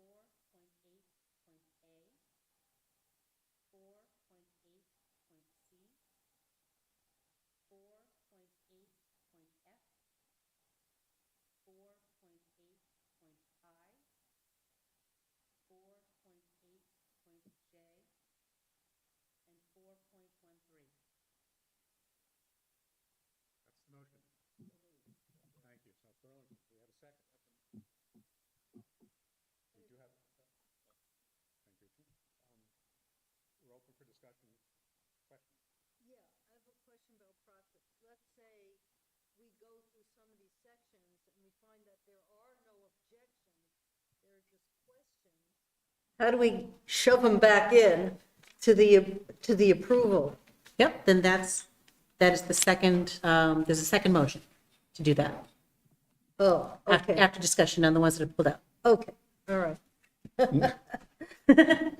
So we have a motion on the table to approve the amendments as presented, except the 11 that were enumerated when the motion was read out.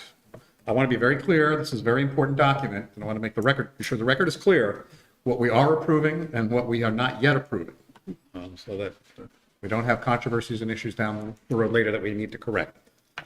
But we are now, I think, unless there are other questions, ready to call the question and or address the motion to approve those sections that have not been requested for further discussion.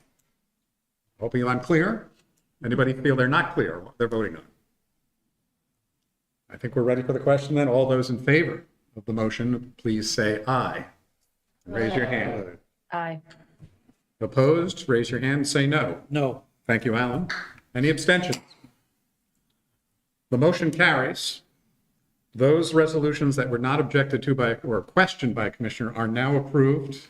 Let's move on then to a discussion of these 11 sections, taking them from the top 2.1.f. I'm not sure how to do this, if the commissioner wants to raise the question, and then have staff address it. Perhaps that's the best way. So- Yep. So this is me. I was just curious what the implications of this was. Like if someone's driving through the district with, I don't know, just I just wonder if it's something that we have the right to actually oversee, because, you know, it's not generated within the district. So if someone's just driving through with waste or recyclables, you know, solid waste through the district, are we saying we have the right to regulate it? And I just worry what that means. That's just the way I read it. I just wasn't sure, and I'm looking for clarification. Yeah, it's mostly to capture those haulers that are using our facilities primarily, you know, because we do have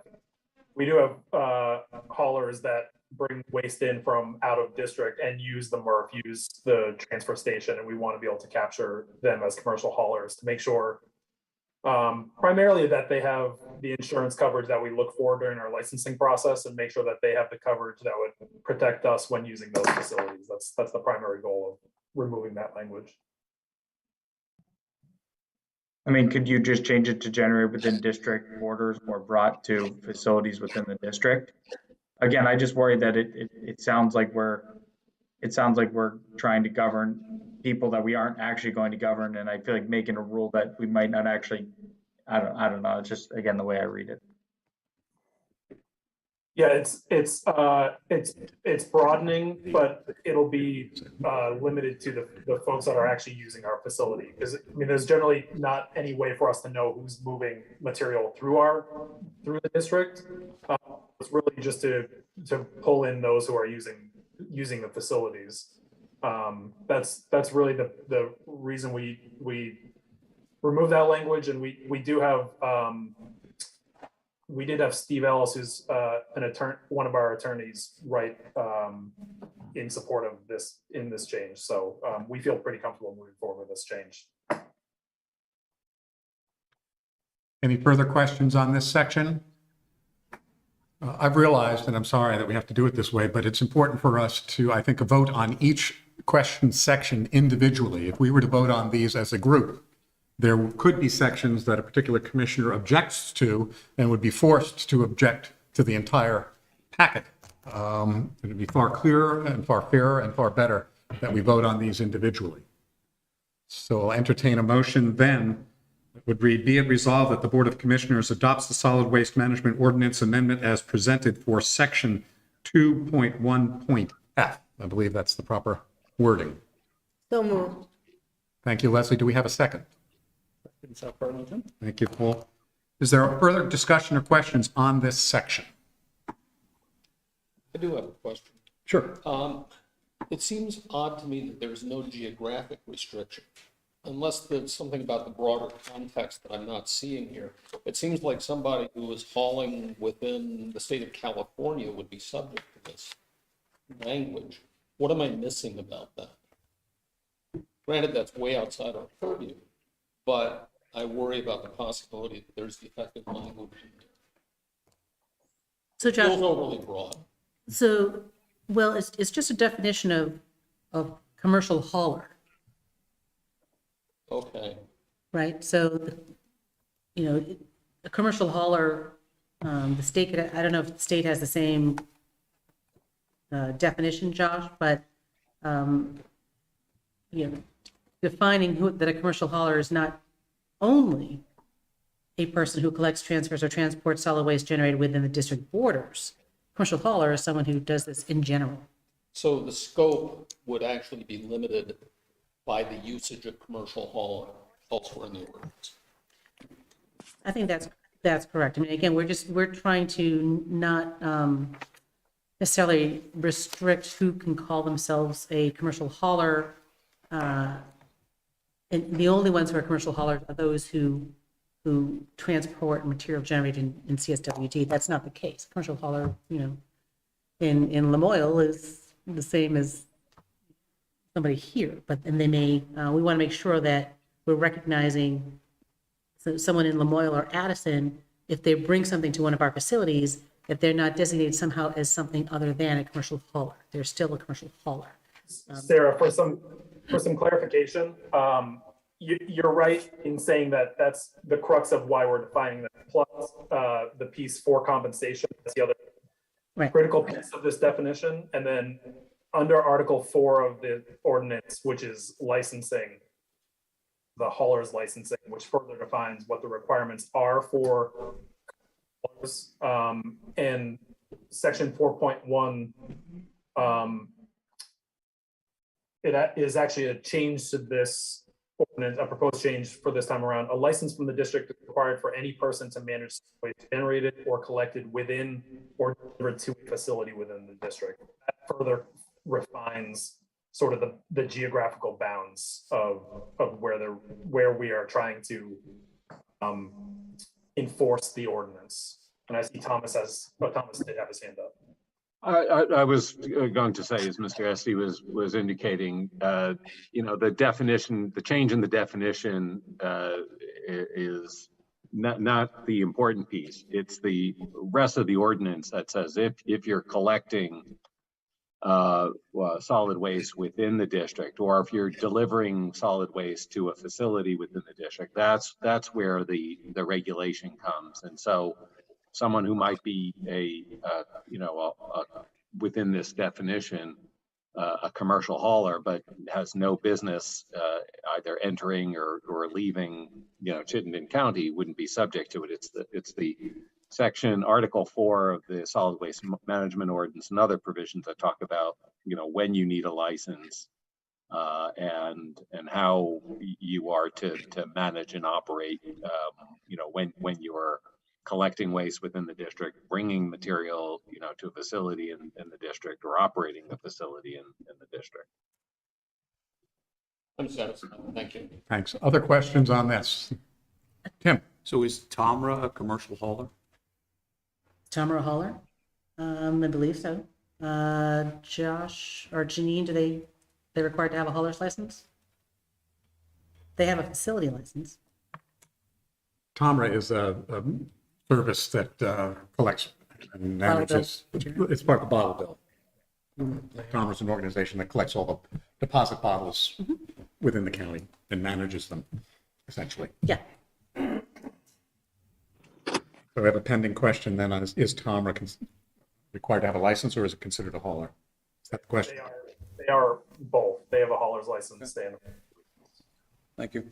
Josh, what about a company like AgriCycle who hauls out of state? if they're collecting within the district and they're hauling within the district, they have to have a hauler's license. Josh, there are questions in the chat. I can't see them. If you keep an eye on those two, please.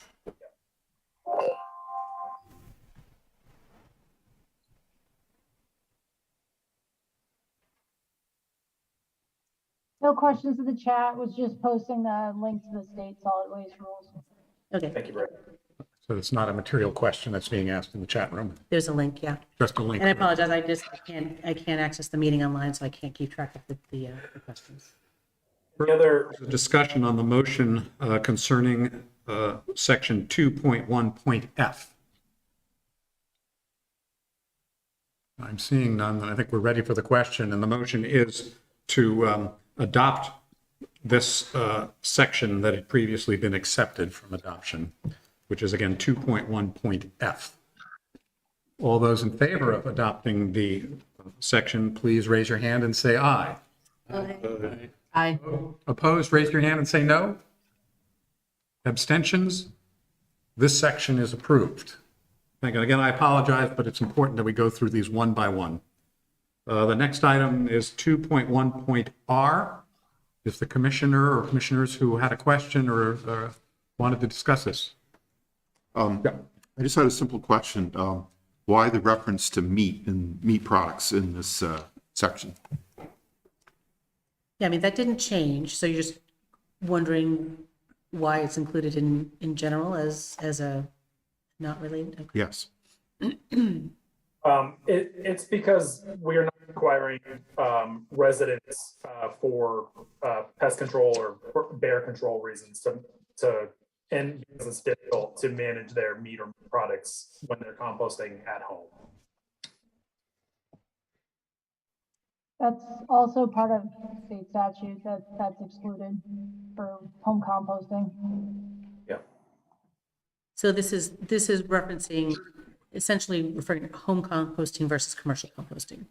So those products could be included in commercial composting, but we're not requiring that in home composting.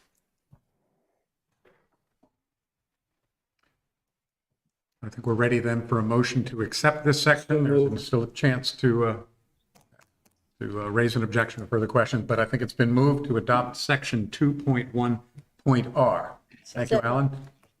Paul, thank you for seconding. You'll get your crap, Leslie, next time. Okay.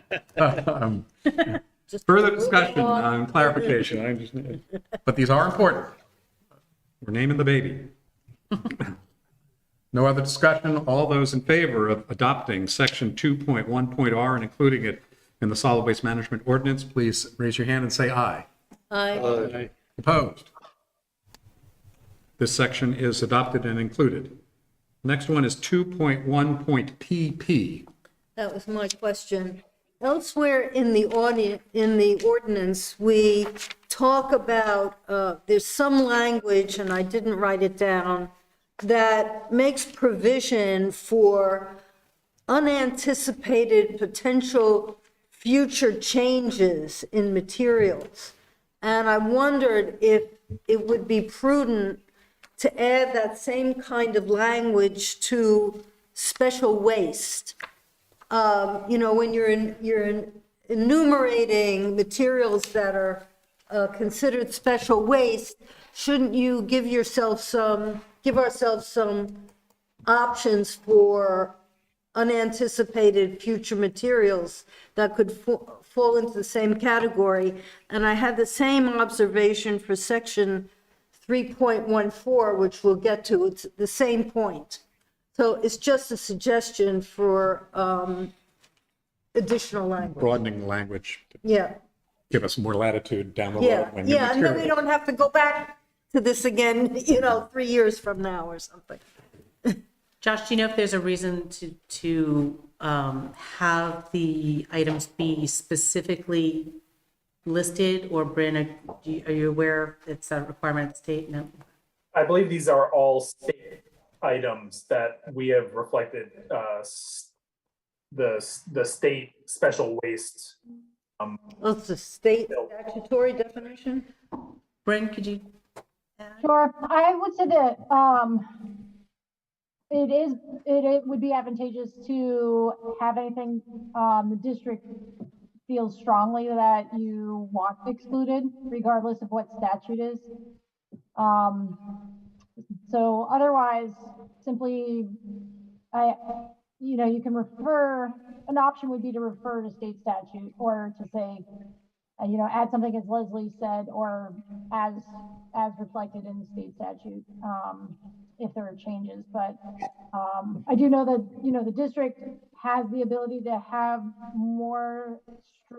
stricter requirements than the state in some cases. So that, would be a reason to have or add things here.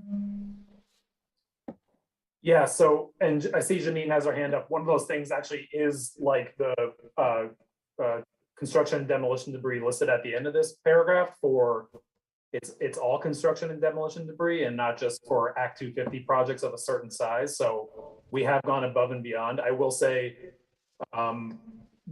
it's worthy of a board discussion and of going through this process of an ordinance amendment in that instance, because it would be a largely impactful change to the large majority of the population in the district. So I appreciate the proposed language, and maybe we look at that for the next round of changes. Have that discussion at a board level before we added a material like that to a special waste list. And I wonder if Janine, she was going to say roughly the same thing.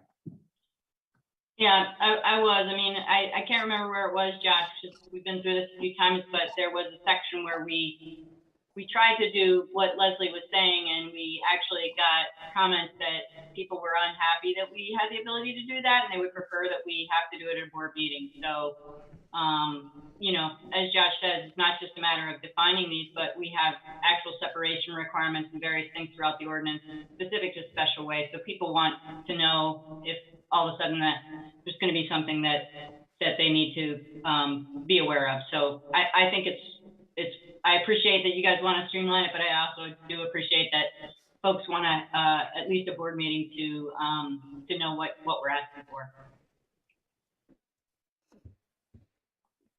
So do I understand that staff is recommending against any change to the language because it would be too vague and wide open and there would be objections to that lack of specificity?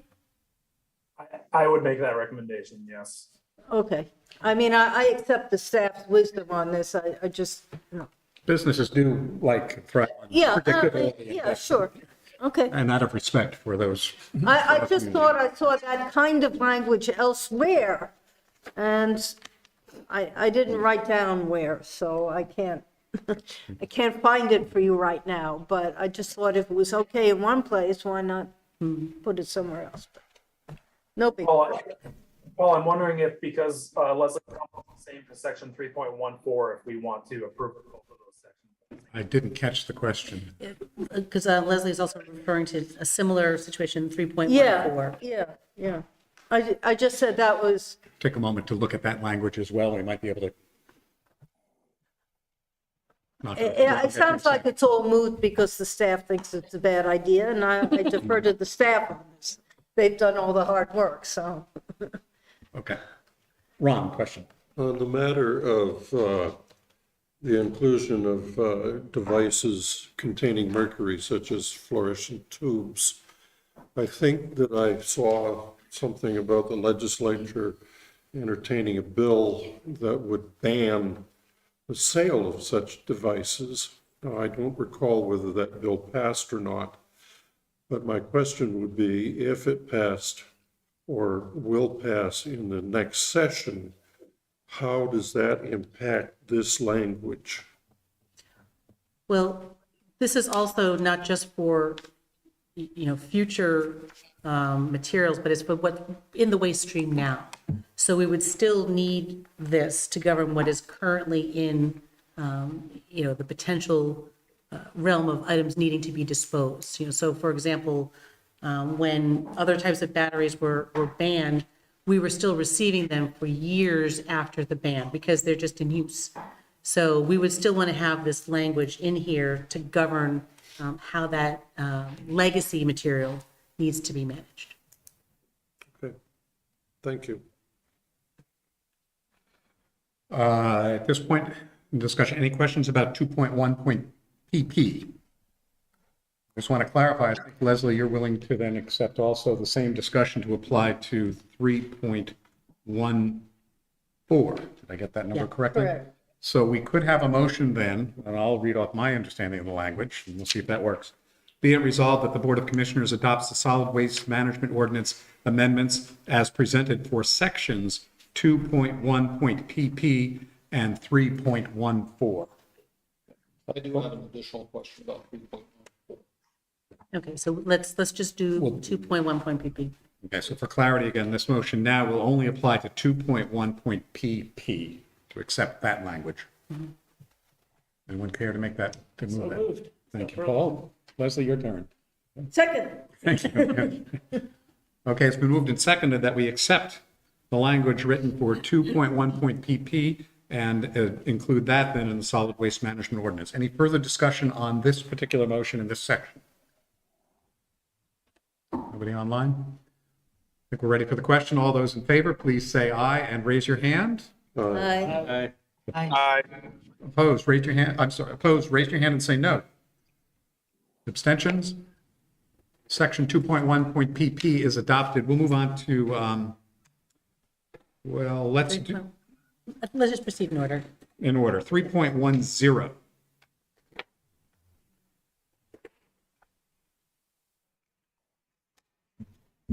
The question from a commissioner on this particular section?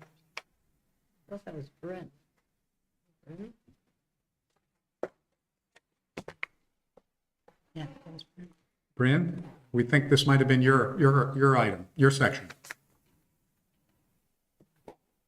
Are you muted? I can't tell. She's reading, she's reviewing. Okay. Yeah, one second. So my concern is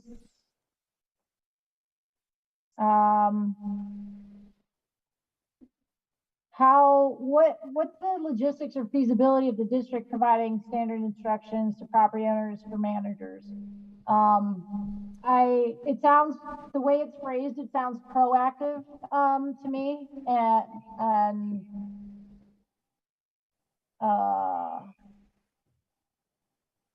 yeah.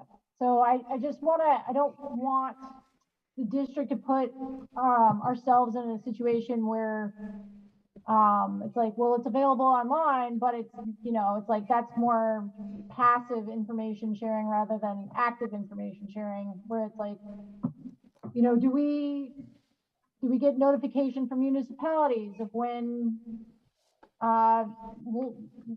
renters turnover? So I think that was something that I had mentioned last time, but I could have commissioner amnesia and not remember, so I don't know. But that was the thing to me that I just didn't want to put us in. I didn't want the district to put themselves in a situation where there was an expectation for more active information sharing, and that's outside of what's feasible or reasonable for our capacity. Yeah, that piece of the providing information hasn't changed from the original language.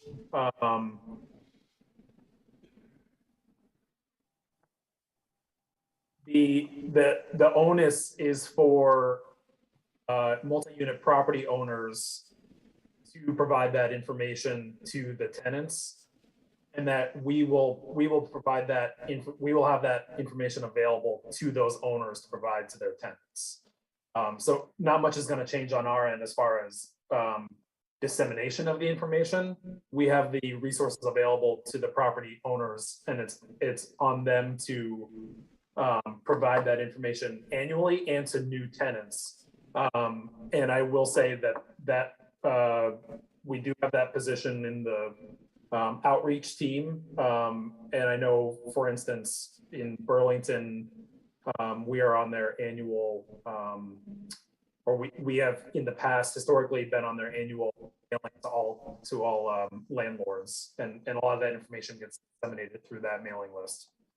So we're not changing any of the requirements that we have for information dissemination. Yeah, and I think that was also hard because you've been using red line strikeouts, and this is green, and so it's kind of hard to follow if it's all new, what's not new.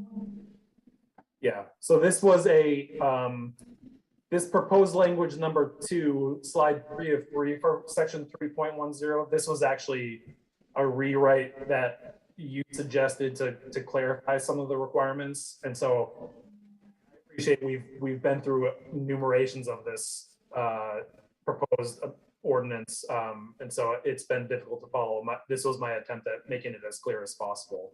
Okay. Janine, I saw your hand up. Yeah, I just wanted to add to that. Yeah, I hear what you're concerned about, Bryn, and I think it's standard instructions. Standard kind of the generic word, but what we don't want is we don't want people putting out information that they don't know kind of what the basic elements of that should be. So that is kind of what I see as more, here's a list of the basic elements of what should be included in that. It could be a template, but and something that they can download and print off the internet or however they want to do it. But that was the intent behind that. So. Okay, and I'll agree with Leslie. If the staff is not concerned, then I'll defer to you guys. Any other questions on section 3.10? then I think we're ready for a motion that would read, be it resolved that the Board of Commissioners adopts the Solid Waste Management Ordinance amendment as presented for section 3.10. So move, Seth Burlington. Thank you, Paul. Second,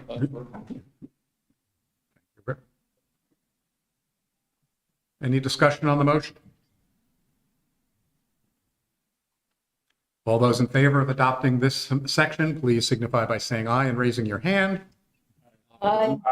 Opposed, raise your hand, say nay. Hey. Thank you, Alan. Any abstentions? The section is adopted.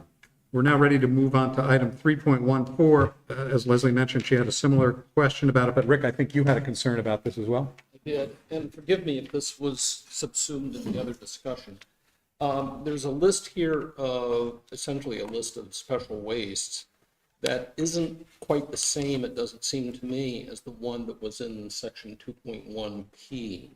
The piece that I particularly noticed is that in 2.1P, other rechargeable batteries was struck, I believe, and lithium batteries was included. There's no mention of lithium batteries here. But more generally, I'm curious why this list is different from what's in 2.1P. Who wants to take a crack at this one?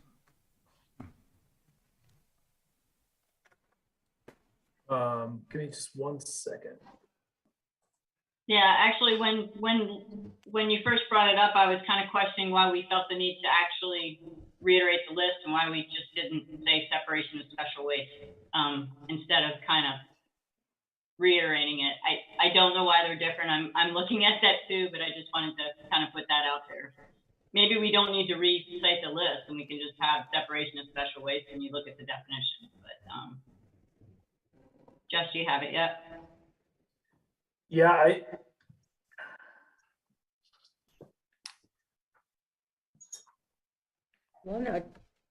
believe that's all the way. Why not just have special waste where you have a set of definitions? And then you don't have to have it listed within the individual sections.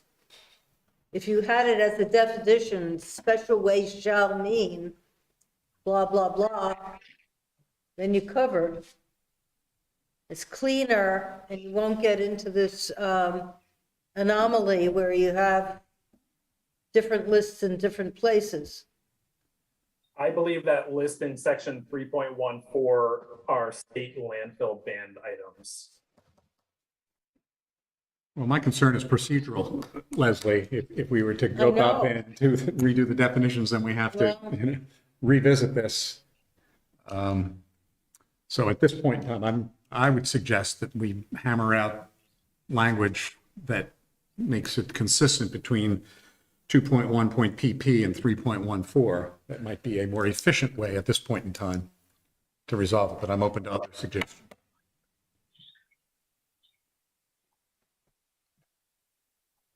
Alan, thank you. Aren't we source separating sheetrock now?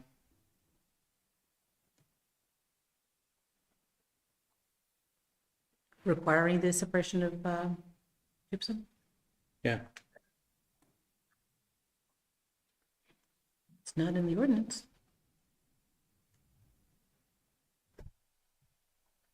Josh, Janina, do we require the separation of sheetrock, gypsum? I know we used to accept it for recycling just in general, but is it a required material to be, is it a landfill ban material?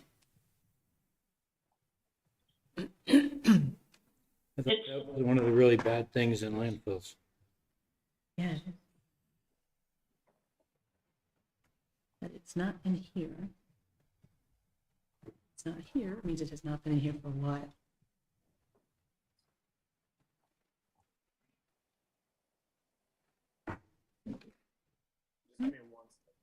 Jen? I can't answer your sheetrock question. I don't believe it's been in the ordinance, Right. so I don't believe it has, but I will say that section 3.14 includes landfill ban materials that are in its state that are statutory, state law, and also our own landfill ban materials or requirements removal. Specifically, I believe that the shingles, the plywood, strand board, ordinance not state law. So that's everything. It's not under the state law. Those 3 items that I just named are not in state law. Okay. Okay.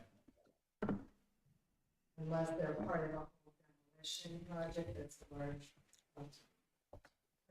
Michelle, can you add something? Yeah, I can address this. So Vermont Act 175 mandates recycling of all the landfill banned materials, plywood, OSB, asphalt, shingles, scrap metal, lumber, and pellets, and mandatory recyclables, plus drywall for projects that meet certain criteria, as Jen was saying, certain volume Right. and within miles of a CMU site. Has to be within CMU recycling, cell accepted. Thank you. Can someone clarify that? I was just hard to hear. It's on our CMU page of our website. Yeah, so Jen and Michelle were clarifying, what is included in our ordinance and then what is included in, required by Act 175, as far as keeping certain materials, especially architectural waste, out of the landfill.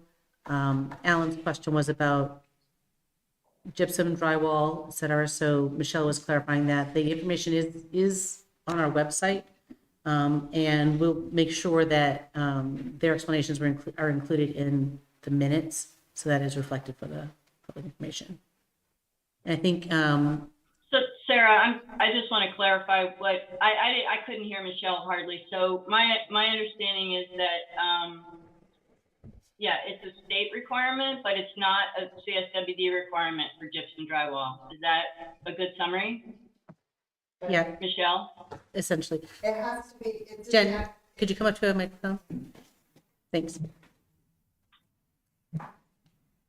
It has to be part of a large project. If there's a certain amount of material, I think it's right. Right. So it's a state requirement under Act 175, but it's not a district separate requirement under a smaller project. No, I think that our own ordinance, when it was changed several years ago, we included in our ordinance unpainted, unstained, oriented strand board, asphalt shingles to the request of Myers, and unpainted, unstained plywood. So that was put in our ordinance, I think at the last revision. The state statute only requires it if you're within, I think it's 50 miles of a facility that will accept that material, and you're generating, I believe it's either 140 cubic yard or 240 cubic yard containers. So that otherwise would not be banned from the landfill. Is that clear? Right. My point here is that the district does not. So yes, you're correct. We've identified materials independent of the size of the project, specifically shingles. But we have not done that with drywall. And I think that's Alan's question, but I'm not quite sure. So it is still banned under state law for certain size projects, but it's not banned for every size project. So smaller projects, we would not be going above and beyond that. Alan, is that what you were asking? Yes. So let's move, I think that's resolved. I still have, I think, I'm not clear if we've resolved Rick's original question about batteries, for example, and the fact that these two lists and these two sections really are not fully consistent. So how do we resolve that? And some other examples here, 2.1 pp mentions waste oil and tires, which 3.14 does not. Could we be in a bind at some point because somebody said, well, tires aren't listed in 3.14, so they're not a special waste? Is it important that those two lists be consistent? Because right now they are not. Well put. And if they need to be consistent, how do we resolve this? Yeah, and I think my point was that the list that's in 3.14 that doesn't match up with the list in the definition are items that can be reused or recycled, and it omits those that may have to be disposed of because there's no reuse or recycling for those materials potentially. But Josh, I think the issue is that they're both called special wastes, right? So in the definition, it's expanded and yet it's constricted in section 3.14.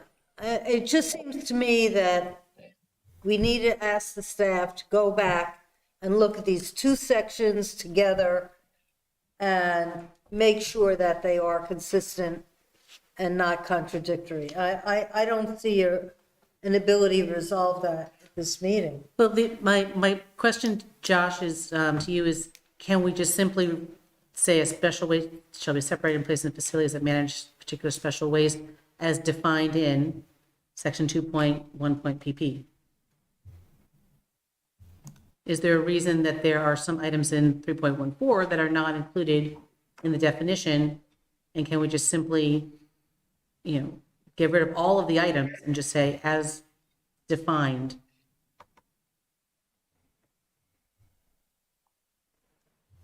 I guess I would feel more comfortable in rejecting this proposed change rather than try to rewrite in this meeting. That's I suppose how I would prefer to go about it. All right, thank you. So item 3.14 will not be acted on tonight. We are rejecting that one. But I'd remind ourselves 2.1.pp was approved. The definition. The definitions. Like we're ready now to move on to item 4. I'm sorry, Ron. I realize we've sort of dismissed this at the moment, but it seems to me that a reasonable solution would be to merge the two lists, avoiding duplications, and bring it back to us for. That's what we'll do. Okay. We'll take a look at whether we need two lists. We do need two lists, if they can be combined, if there's a reason to. If there's a reason to not combine them, we'll bring that back. Or we can simply say, referring to the definition. So yes, this will come back. We'll work on that separately. Ready. I'm always cognizant of the time and our energy is flagging. Let's move on to 4.8.A. So this is the new change, right? And I apologize for the late notice. It's, we believe, minor in change, and it actually reflects how the state approaches simply the decals that we issue to haulers who apply for licenses. Historically, we've sent 2 decals. We've asked for haulers to apply 2 decals to their vehicles, one on each side of their vehicles. The proposed change is that we will be sending just 1 decal to each hauler and asking that they place that decal on their driver's side front door. That's the change that we're proposing. So going 2 decals to 1, Janine and I discussed, and we don't believe that haulers will have an issue with this. It reflects what the state does, and we don't believe that the general public will have any input on this change either. So that's why we felt comfortable bringing it tonight. Alan. Is this where that commercial hauler definition at the front comes back and bites us? Because we said that a commercial hauler was anybody that brought trash through the district, whether it was stopping or not. And here we're saying any commercial hauler's got to have a sticker. And so I think it catches up with us in this one. It's a commercial hauler that's disposing of waste within the district. It's collecting as well. So if they're hauling in the district, they're collecting, transporting. So I don't know if that needs to be. So again, if you go back to the beginning of this article 4, 4.1 license requirement, it starts out saying a license from the district is required for any person to manage solid waste generated or collected within or delivered to a facility within the district. So it's almost like you can't read some of these independently. You have to kind of look at the section that they're in, because I think that further clarifies it. I don't know. Thomas, would you agree with that, or? I think that's it. It's a commercial hauler that's licensed to collect, transport, deliver, dispose of solid waste or recyclable materials within the district needs a license, and this is describing how their vehicle will be identified as being licensed. So I think you're right. It's the context of the regulation that fits such that this wouldn't be applicable to someone who might be a commercial hauler but is not doing any transaction of business within the district. Thank you. Any other questions or concerns about this new proposed change that was just brought before the board tonight? If not, then I believe the resolution for this section would read, be it resolved that the Board of Commissioners adopts the Solid Waste Management Ordinance Amendment as presented for section 4.8.a. So moved. Thank you, Leslie. We have a second. Second, Brown. Thank you, Lee. Any discussion on the motion to adopt this section, which lessens the requirement for decals? Hearing none. Seeing none. All those in favor, please raise your hand and say aye. Aye. Opposed, raise your hand and say nay. Abstentions? The resolution passes. Good news is we have just 4 more of these to go. I believe the next one is 8.c. 4.8. You'll go and pull it up. So I raised a question about this. There are a lot of comments from Casella and Myers about what they feel is enforceable or reasonable or excessively burdensome. I mean, there are a number of different sections where they made those kind of comments, and I think those comments should be treated respectfully. What wasn't clear to me about this section is whether haulers are indeed reporting this information now. If they are reporting it, does it go into our diversion data? And if they are reporting it, why would they object to this section? So I just wanted to have a little color to understand, whether this proposed ordinance amendment was reasonable or unduly burdensome. It's very hard as the commissioner, to read a hauler's objection and try to evaluate the degree of reasonableness or not. And so I'd like to hear from staff on that. Mm-hmm. Yes, this is information that we are getting currently, Leslie, and it includes information. It includes data that when haulers haul directly out of district that we look for. If, for instance, the scale at the landfill license, it's information that we'd look for from the scale. So yes, they are reporting, we believe, and we have received an opinion from Steve Ellis, again, one of our attorneys, who confirmed that we are not out of our scope of authority to be asking for this information. So we did due diligence to make sure that we weren't overstepping our regulatory authority on this issue. And I see Janine has her hand up again. Kim. So if a commercial enterprise, let's say an IBM, is recycling and selling their own, cardboard or any other stream directly to a marketer, we have access to all that information. That comes out of a section, yes. This is in particular for haulers and the jobs that they do, that they haul directly to a facility that's not designated in their license. But we do have diversion reporting requirements for those generators who market their own materials directly and do not use a hauler. So we're trying to capture that diversion reporting from both entities, from both the generators who market their own materials, as well as the haulers who may work with, whether they're one-off jobs or whatever the case may be. We're trying to make sure we're getting the data from both entities. But I've heard us before say we have no visibility to what Tomra does.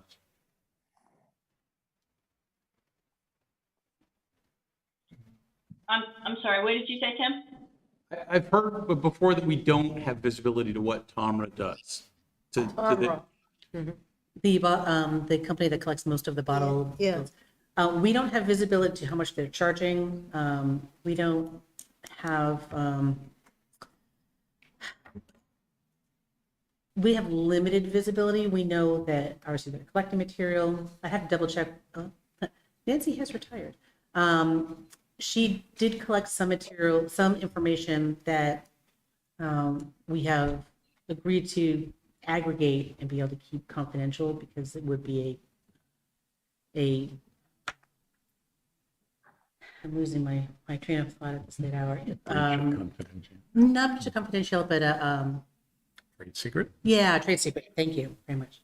So, but as far as the exact destinations, I believe we had that information at one point. I don't know how regularly, maybe Josh or Janine, they do report that information.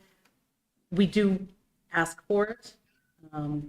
And that has been a struggle in receiving that information on a regular basis from all of the generators who have these kind of alternative delivery processes. So, Josh, do you know if we have that level have from, say, Yeah, Tomra is a processor facility, and they're required to report the quantities of recyclables shipped and materials composted for solid waste, and it's for two periods in the year. So essentially 2 6-month periods they're required to report the quantities of recyclables shipped, essentially. So that's the difference. I guess that's the difference, right? So it's recycling versus waste. Does that matter, Josh? Commercial hauler, is what it says.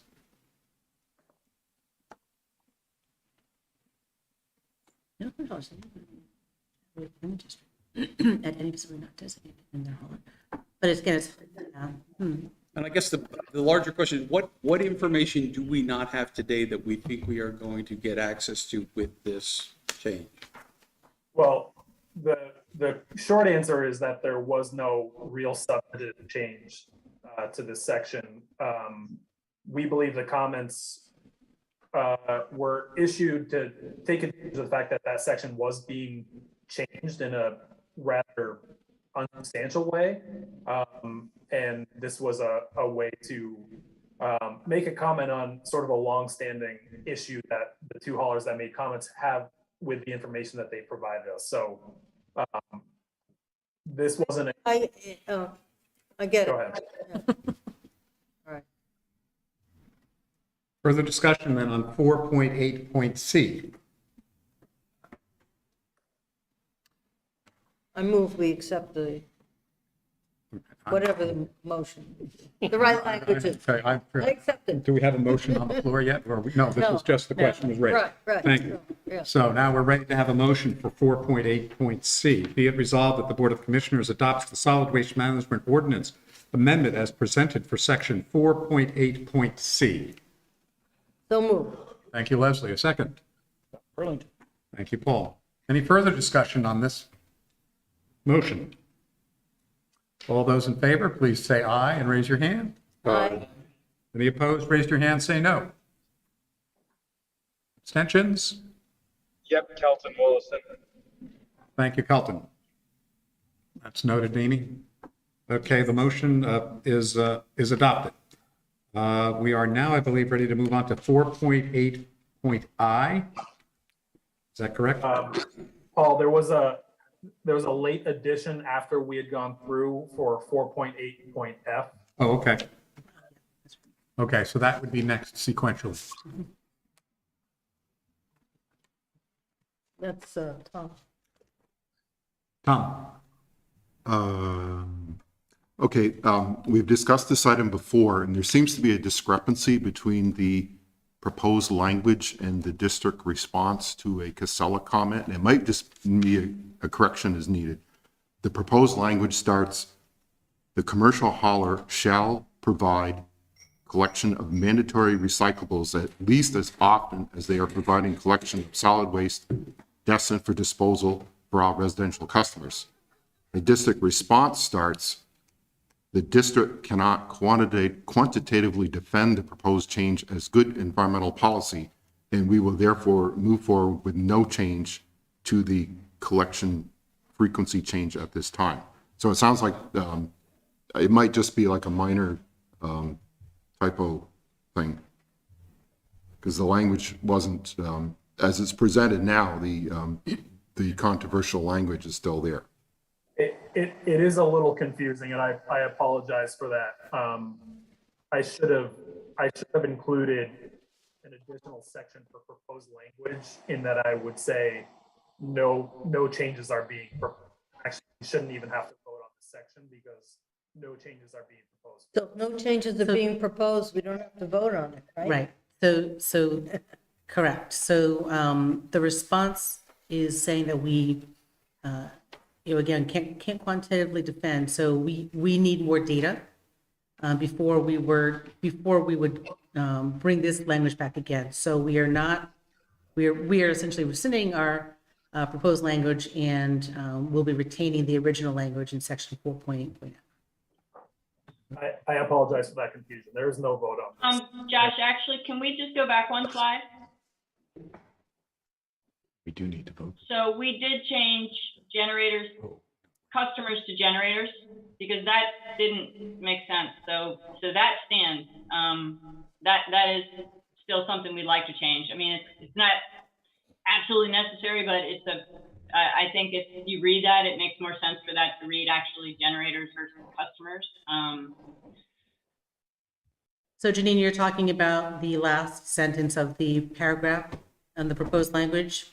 Yeah. Thank you for that. I'm sorry, I'm pointing to it with my pointer, but I'm realizing you guys can't see that, so yes. Okay, so sorry, so there would be a minor change to say exemptions may be provided to by the district to generators, so just changing the term customers to generators who market their mandatory recyclables directly to recycling brokers. Well, couldn't that fall into the same context of the administrative changes that we're not bothering with tonight? Yes, but we did pull this out. All right, okay. Sorry, but yes, it would have. All right. Let's do it. Okay. Okay. The motion here would be it resolved that the Board of Commissioners adopts the Solid Waste Management Ordinance Amendment as presented for section 4.8.f. Can we say as recommended by staff instead of presented, because it's being presented as a change that we are actually not recommending. We're only recommending a portion of the proposed change. Be it resolved that the Board of Commissioners adopts the Solid Waste Management Ordinance Amendment as recommended by staff for section 4.8.f. Very good. So moved. Thank you. We've never had this many motions. Second, Marilyn. Thank you, Lee. I'm going to break the record. It's been moved and seconded to adopt the section as recommended by staff. Any further discussion? Lee, I'm sorry, Tim. Just a comment. I know we're not proposing any change, but as staff moves forward on this, I think trying to mandate collection frequencies is not, may actually squash haulers' ability to go ahead and provide new, innovative, cost-effective, and environmentally effective solutions. For example, it may make sense for somebody to go ahead and say, look, I'll offer a service where we collect your solid waste on a weekly basis, but we're going to do recyclables and compost every other week in They've already done that. Yeah, but this district would not let that, this rule, if we headed down that path, it would not happen. So I think, let's not try and squash the market from providing all solutions for our constituents. Disagree. Question. I lost the thread of this. Are we proposing to approve the original language with the exception of changing the word customers to generators? Yes. That is the only change The that's only being proposed. Correct. Nothing else from the proposed language is being considered here. Correct. Okay, thank you for clarifying. Any other questions or discussion on the motion? So the mandatory recyclables and the solid waste comment that's in here where they need to be picked up the same number of weeks is not, Not on the table. okay. Any other? Kind of contradict our consolidated collection model by offering every other week, bi-weekly pickup of recycling. Yeah, so I think, again, we heard the comment, and we, went back and we took a look at it. That's the value of having the public comment system, and acknowledged. We need more data to support this. Anecdotally, we hear something, but we need data. So that was why we are pulling that piece and just making the one change, the generator instead of customer. We listened. Any other discussion on the motion? All those in favor of adopting this resolution, please raise your hand and say aye. Aye. Opposed? Aye. Opposed, raise your hand, say no. Abstentions? This resolution is approved. I believe we're now at 4.8.I. Yeah. Yeah, again, I mean, it wasn't clear to me if other solid waste districts or, entities use this kind of language, and whether it's practical or whether it's unduly burdensome. And again, this was one where it was hard to evaluate the comments vis-a-vis the proposals. So I'd just like to hear from the staff on that one. This is another longstanding issue that has been raised by the hauling community in particular, that they feel like that word knowingly is overly burdensome and nebulous, in that we could claim that they had knowingly picked up anything. And we have never acted as far as issuing a notice of violation or anything on this section in particular. But we have seen instances where there are containers that we have flagged internally that would be very obvious to someone collecting a container or a material or a box. And we want to be able to enforce upon a hauler that knowingly picks up a container that has not been separated adequately. And so it gives us leeway in the enforcement, but it also puts the onus on us to document and prove that they knowingly did that. So there's a lot of onus on us to get this right when it comes to the enforcement piece of it. But we think that the hauler should take ownership over the container collection on their part. And if there's something that's obvious when you go to pick up a container that it's not separated correctly, that they should be required to leave that box and work with the customer to separate it correctly. And that's why we have that word in there. And that's truly the crux of the comments, the word knowingly. Josh, I understand the goal and the purpose. My question was, what is the source of using this particular language?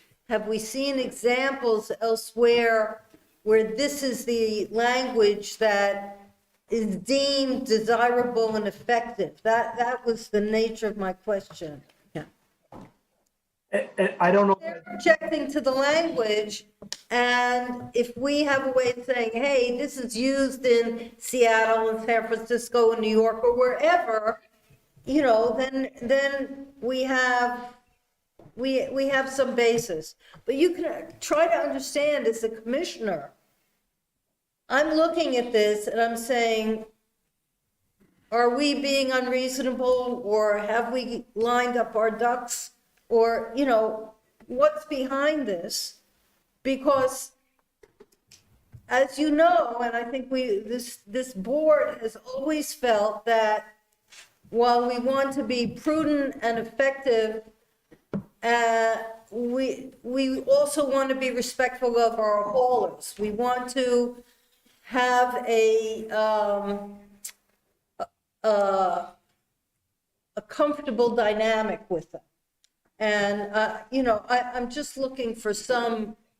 I think you clarified your question with Josh. Yeah. You can respond. I just, Or Sarah. And also a reminder that this is, the only change here is adding food residuals. So this language is currently in our ordinance and has been for many, many years.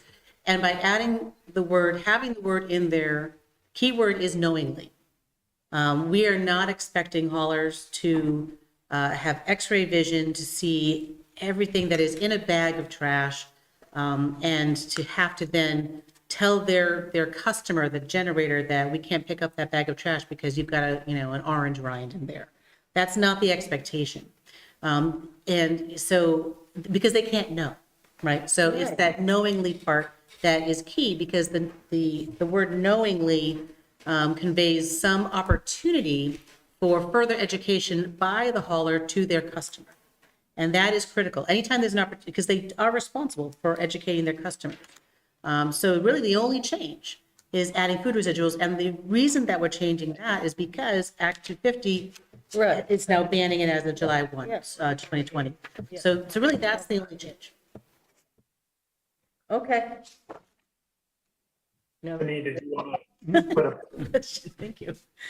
I think we're ready then to act on this section, and the resolution would be it resolved that the Board of Commissioners adopts the Solid Waste Management Ordinance amended as presented for section 4.8.I.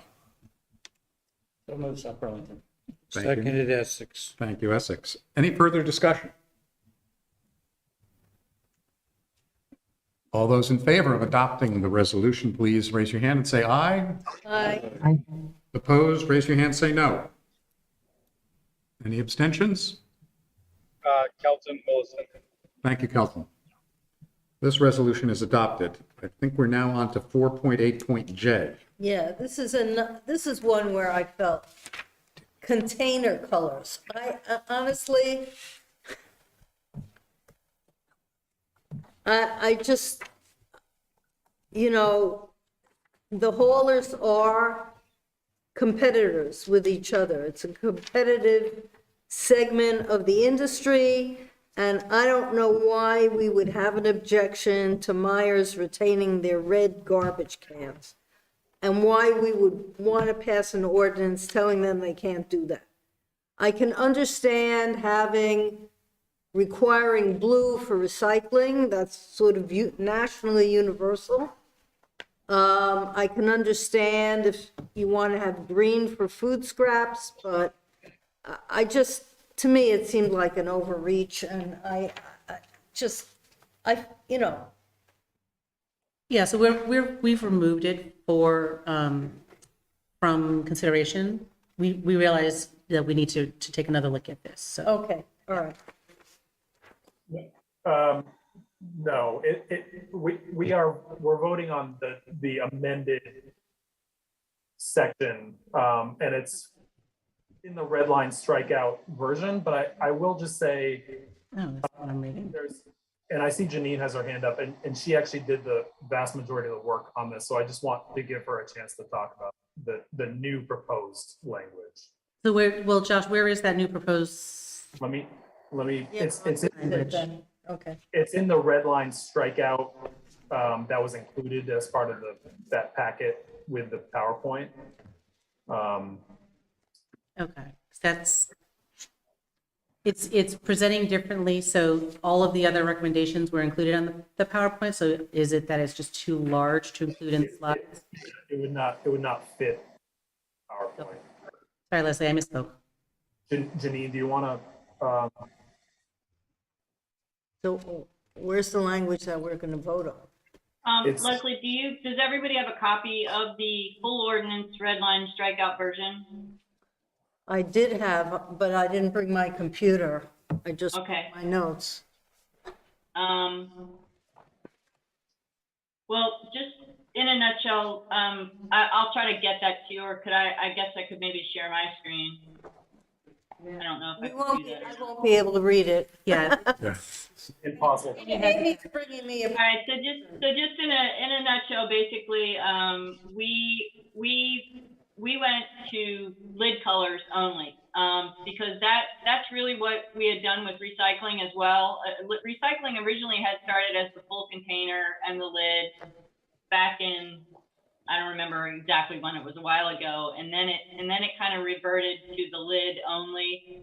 And we felt comfortable with that. Recycling container lids that's been in effect since I think 2013 or 15. So we're doing the same thing. I'm reading it now, looks fine. Oh. Amy gave me the print version of the red line strikeout or green line strikeout, so. Not sure, please. Yeah. I didn't see it on the slide, so it was confusing. It wasn't on the slide, you're right. So I just want to be clear now, because you've raised this question. Myers is the red can family. They would continue to be able to use the container, but eventually the color of the lid would need to change after this lengthy grace period in layman's language. That's what I'm reading. That's what I'm hearing. Okay. That is good. That's correct. Branding is very important to a company. Yeah. And I totally agree with you. That is correct. It's the lid color only. Okay.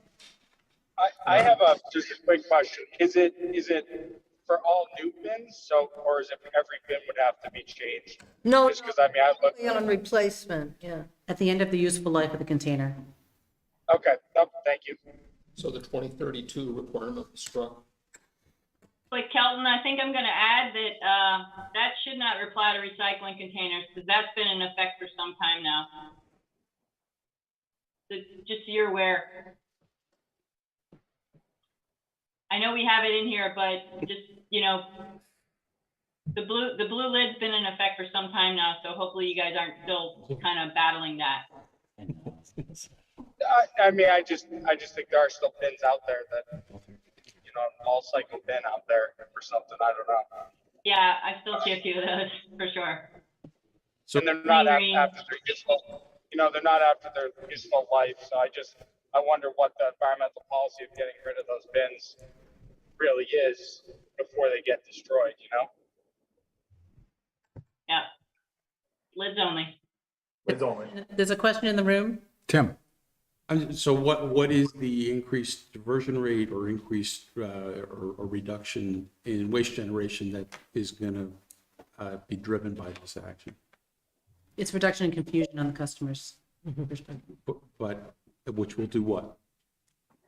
Will help keep contamination out of the recycling. But so I'm asking, what's the number? I mean, I would argue this isn't going to. Customers are confused today. It's not going to do any. I don't think it's going to do anything.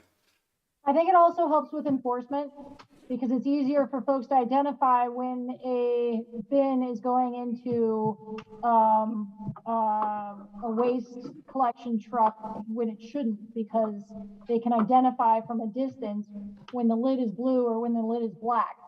So if you've seen or followed along any of the complaints that have been submitted to the district in the recent past, they are relating to when there's improper disposal or improper collection, and that can't be identified if both containers are the same color. Replacing a lid is not unreasonable. It's not an undue burden, and it's been in place for not quite a decade, but closing in on it. So while I appreciate you're asking for data, I think it's kind of a reductive question and a little bit frustrating at this hour. Well, I am sorry if you find it frustrating, okay, but I find this type of ordinance a little bit frustrating when I believe in our solid waste management ordinance, we're all commercial establishments, convenience stores, restaurants are supposed to have waste containers for recyclables and for trash, correct? Mhm. Okay. What's our compliance rate in Chittenden County? I mean, I'm guessing it's probably less than 50%. So, we have major issues to deal with in our solid waste management ordinance that we're not enforcing right now. And yet we're, going after things that aren't going to drive a lot of improvement when I think we have a lot of low-hanging fruit. So I think we're doing something that we can do, but it's not going to drive any change. So I think this is a waste of the board and the district's time and energy. I disagree. Tim, I think I would add, Tim, that another comment that I know came up, I think when the blue lid discussion came on, because I was reading back through a lot of those comments, I know there was a lot of discussion about the color of blue and Casella blue versus other blue. But the haulers actually find that having the different color lids is helpful to them. Oftentimes both cans are out on the same day. So, when they have the automated systems going, it's not always clear to them which can. So they actually saw some value in that. I'd be happy to if you have questions regarding, percentages of who has what, to try to answer those or, find some information for you. I'm hearing a lot of things coming out about, what commercial establishments have and don't have. And, I'd be happy to if you want to just maybe submit those to try to give you some answer from what I see on the ground, but I know it's not going to be perfect, but I can at least give you some information from what I see out there. Well, if the hauler wants to do it, we don't need to mandate it in the ordinance, obviously, so. And each of us as commissioners certainly has the opportunity, if not the responsibility, to vote as they see fit on this particular amendment. So, appreciate the comments, and perhaps they've had an influence on other commissioners. Ron? I have seen cans that are pink in color, which I believe signifies awareness and support for cancer issues. Is this clause going to impact that usage? No, it's just governing the lid color so that customers and haulers know whether it's a recycling bin or whether it's a trash bin or something different. It's just the lid, the top of the cart, not the body. Michelle? I just wanted to offer, I was part of the original data gathering and presentation materials when this was originally put into the ordinance in 2013, 2014. We had the data we presented from other communities where it does affect disposal in the correct bin, contamination rates and all of that. We could dig that up and represent it. One of the representatives of Casella actually noted that it was easier for their drivers when they had colors of the cans. I also want to correct the misconception that we're not limiting any colors that can be used for trash, for branding, except for the recycling blue. So the intent was to make sure that there were not blue trash cans so that people were mistaking those. So red's not covered, pink's not covered, none of that is banned from being used as a trash can. No, the confusion arose because the difference between the redlining language and what was in the summary. Understood, sure. So I just wanted to make sure PowerPoint. the record reflected that Okay. we just are trying to keep blue from being used for trash. We'll have one more chance to have discussion once we have a motion, which I don't think we've had yet. No. And I'll, Do you mean all blue? For clarification, do you mean all blue or do you mean just the recycling blue? Michelle's coming in to respond. Our original move to lid was in response to Casella's concern about their branding blue, and so we designated it as recycling blue, and we even had PMS colors and other specific colors indicated, so it would not be conflicting with Casella's branding. But the lid itself must be a recycling blue or recycling cans. Does that clarify your question, Commissioner Bogaski? Yes, thank you. Okay, the motion would read, be it resolved that the Board of Commissioners adopts the Solid Waste Management Ordinance Amendment as presented for Section 4.8.J. So moved, South Burlington. Thank you, South Burlington. Second. Thank you, Jericho. Any further discussion on this section? I want to be clear on what language would be enacted with the no vote. or what language would be left in place. It's a little bit hard to wade through the strike-throughs here. Sure, it's the language as presented in the red line strikeout version of the ordinance that was sent the Friday before the board packet was sent out. So on the PDF, it's page 74. Thank you. Note that I posted this on the website, so if people have access to the board packet on the website, it's posted there now. Michelle's clarifying that the packet, this is contained on the website items, so if it's easier to access the specific item on the website, access it there. Well, I'm looking at the full ordinance that was in the packet. And what appears to be on page 74 is the proposed change. I'm curious what would happen with a no vote. What's on 74 would be adopted with a yes vote, correct? Correct. A no vote would retain the current language. Which is what? Where does that start? Yep, Like the so- middle of page 75? So keep on going down. So the original J is just label, it doesn't refer to color, just labeling of containers. And then what was struck is the language on page 75.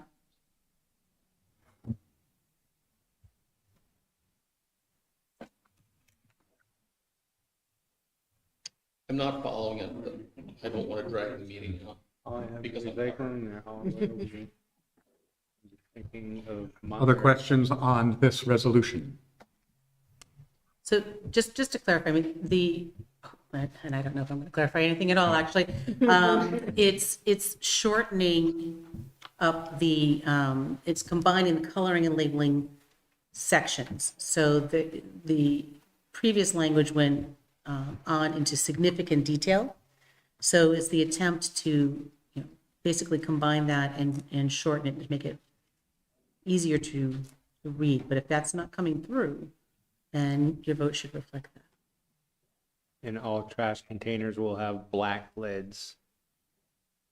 So the red can family will be black lids on top. I don't know if it's being added cost in manufacturing. I know they do carts and lids separate. Yeah. But don't know if it'll impact them like that.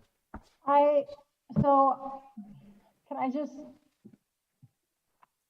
recommend having Michelle just speak to what she just said about the trash can lids again?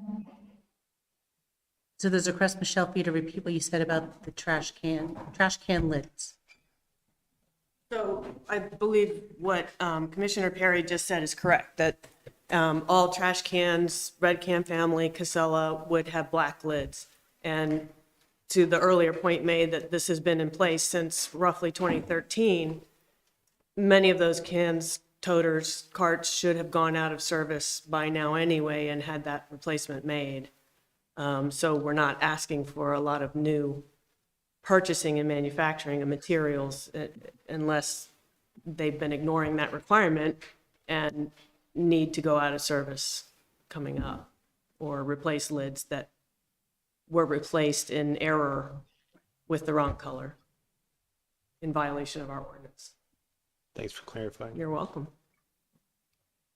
Are we ready for the question? Again, the question is, be it resolved that the Board of Commissioners adopts the Solid Waste Management Ordinance Amendment as presented for section 4.8.J. All those in favor, please raise your hand and say aye, and keep them up just in case this is not a unanimous, it's a weighted vote. So I want to give the secretary a chance to record those votes, including online.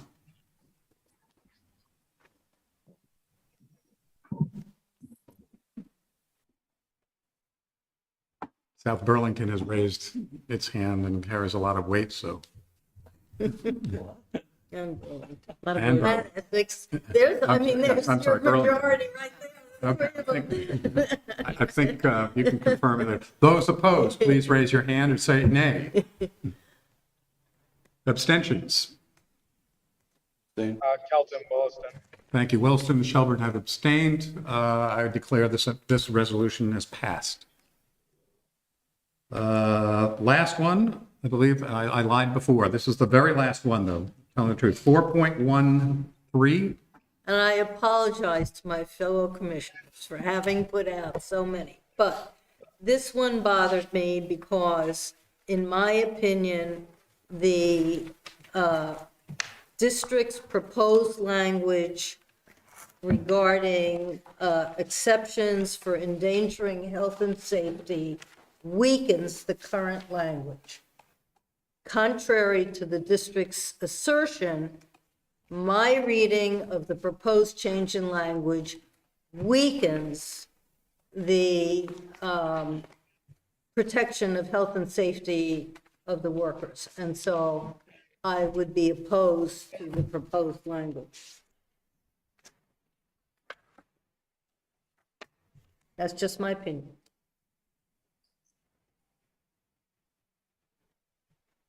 I think what I will do again is have a motion and then open it up for further discussion and questions, and we'll proceed from there. So this motion would read, be it resolved that the Board of Commissioners adopts the Solid Waste Management Ordinance Amendment as presented for section 4.13.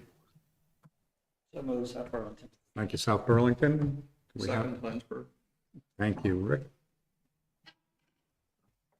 Discussion, further discussion, or do you want to elucidate in any way your concerns?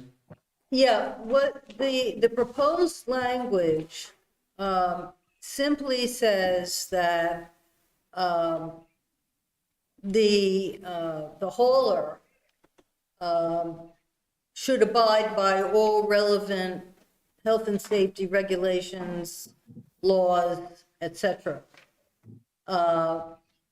I have no idea, I don't know what the extent of the law might be. The current language gives the hauler an exception if the hauler believes that some kind of process would unreasonably endanger their employees. And to me, the existing language is stronger than the proposed language. And I would not want to see the district weakening that kind of language. Response from staff? Bryn, I see your hand is up, but I will say that provision existed in the original language as well. And so we are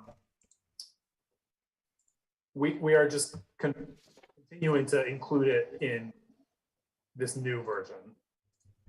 No, but the original language had additional language, which is being eliminated, as I read it. Again, I only looked at the PowerPoint. I didn't look at the full strikeout, so maybe I missed something again, for which I apologize. But it seemed to me that while, yes, the original language included the reference to law and regulations, it had additional language that we are proposing to remove. Yeah, I'll refer to our second comment, which is we believe we're still allowing for both, which is that we allowed for that exception in the case that, someone would make the argument that an employee's health or safety was at risk. And we maintain that language in there. So I don't believe there's a significant change between the two versions. Further discussion? Bryn? Yeah, thanks. Can you, just to confirm those, that last section, in order to provide for the administration through the effective date, are you still proposing to strike that? We are. So is the proposal for the entire fee to be retained by the hauler or transfer station? Yep. Okay. I said that the previous time we reviewed this, I can't support that. I don't feel like we should provide the entire fee to the third party without any guidelines around what that funding, should be used for. I think it's not appropriate use of funds. It's not judicious. Other discussion? I think then we're ready for this question. Be it resolved that the Board of Commissioners adopts the Solid Waste Management Ordinance Amendment as presented for Section 4.13. All those in favor, please say aye.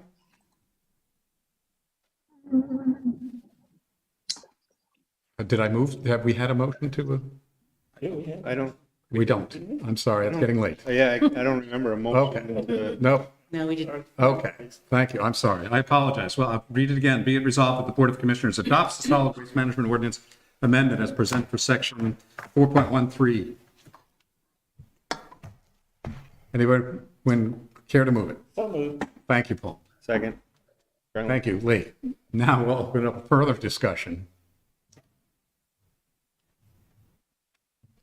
I guess I would just like to ask Leslie specifically, can you say specifically why you feel it lessens the protections for? I think it's appropriate to allow the entity that is managing the actual work to make a determination about whether health and safety might be at risk, in any particular instance. And the proposed language seems to me to remove that, but maybe I'm misinterpreting it. That's just the way it reads to me. And by proposed entity? Pardon me? And by proposed entity, what would that mean? The hauler, I mean, a supervisor, one of their employees who makes a determination about, you don't. Okay, no, I appreciate that. That's clarified. And I guess I would just ask Josh, do you have a specific response to Leslie's, that particular concern? Yeah, this is, just to remind everyone, this is under the transfer and disposal facility license requirement for collection of banned material fee. The language that we're proposing says if an employee's health or safety is at risk, operators of the transfer/disposal facility shall manage the materials in accordance with applicable law, rules, and regulations.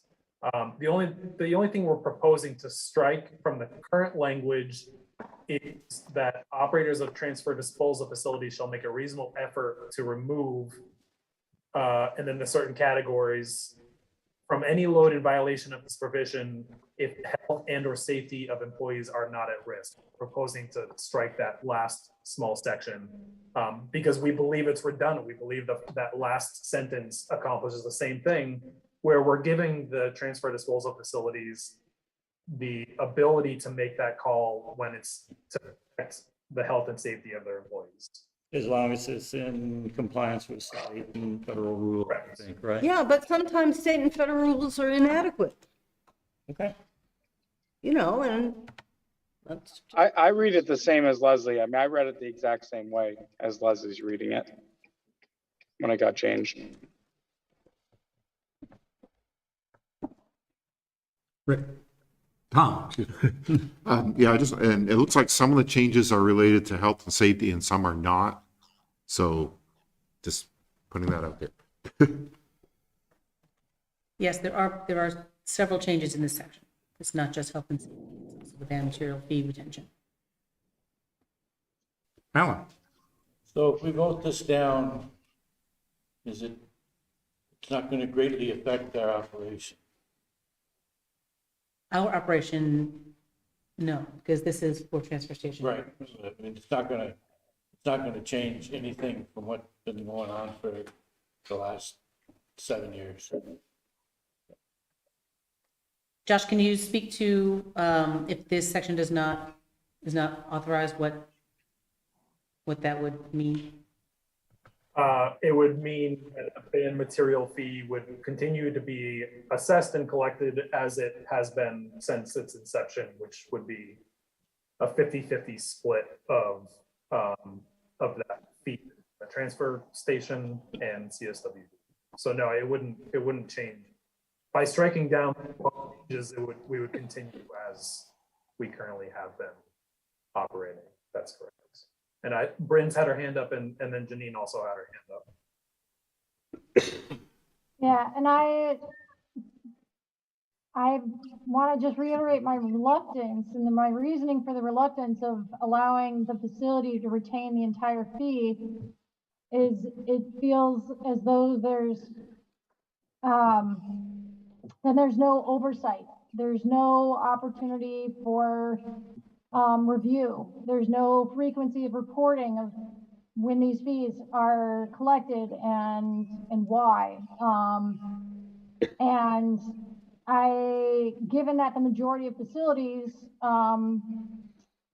that are privately operated may or may not be by one particular company or others, I think it behooves us to have continued oversight of when the fees applied, how frequently.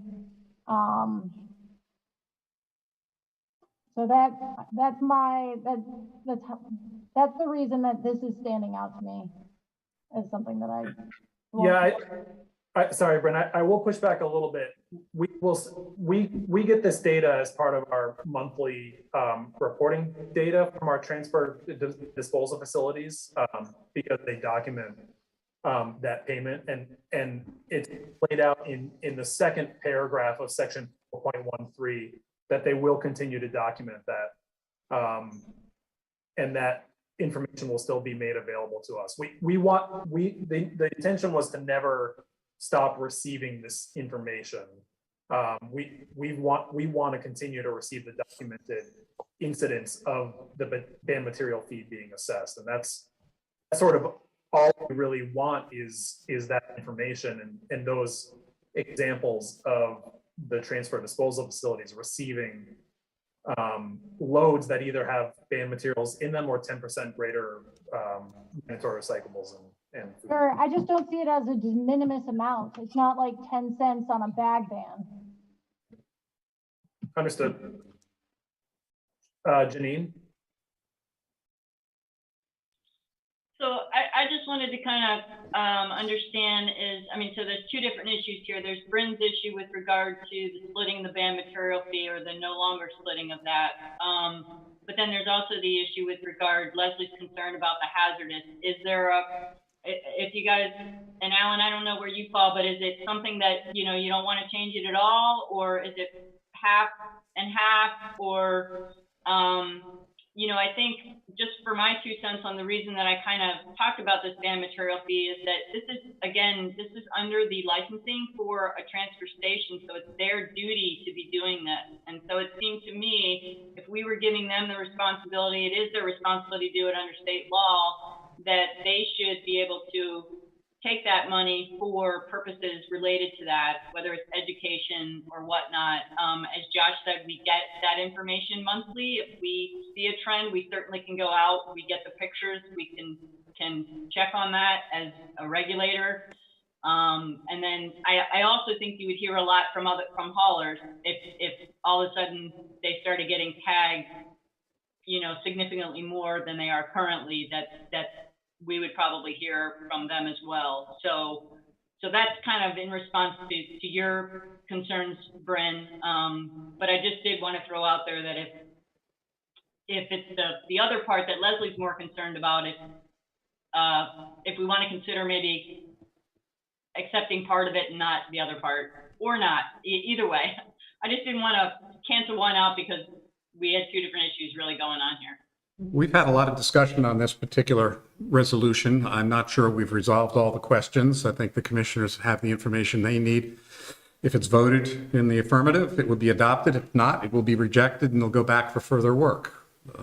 But I think at this late hour, we're losing folks, and I think it's time to take action on the resolution and move forward with the meeting. So unless there is objection, we now have the motion in front of us to approve And adopt solid waste management ordinance amendment as presented for section 4.13. I suspect, again, this may not be a unanimous vote one way or the other, so I'll ask you to keep your hands raised so that the secretary can try to get an estimate of, or get the proper count of the weighted votes. All those in favor of the resolution to adopt this section 4.13, please raise your hand and hold it.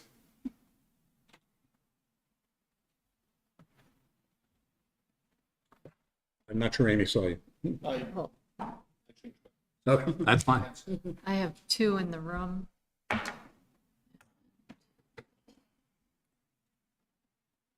I'm not seeing any online. All those, you're set, Amy? Yeah. Okay. All those opposed to this motion, please raise your hand and keep it raised.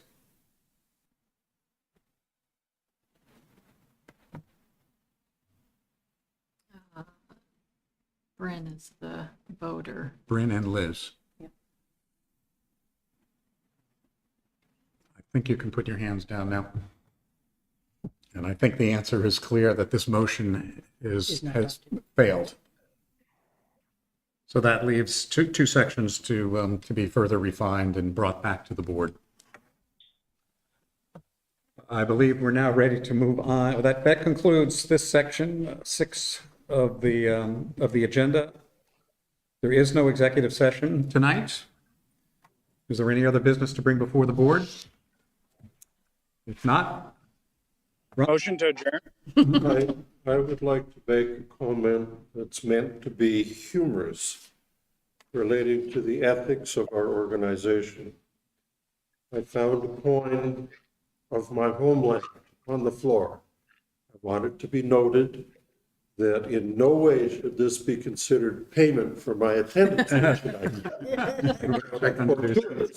That I found a coin worth 21 cents in the United States, but 25 cents at my homeland. all right. Thank you, Ron. Thank you. We have a motion to adjourn? Thank you. All those in favor of adjournment, please say aye. Aye. Clear.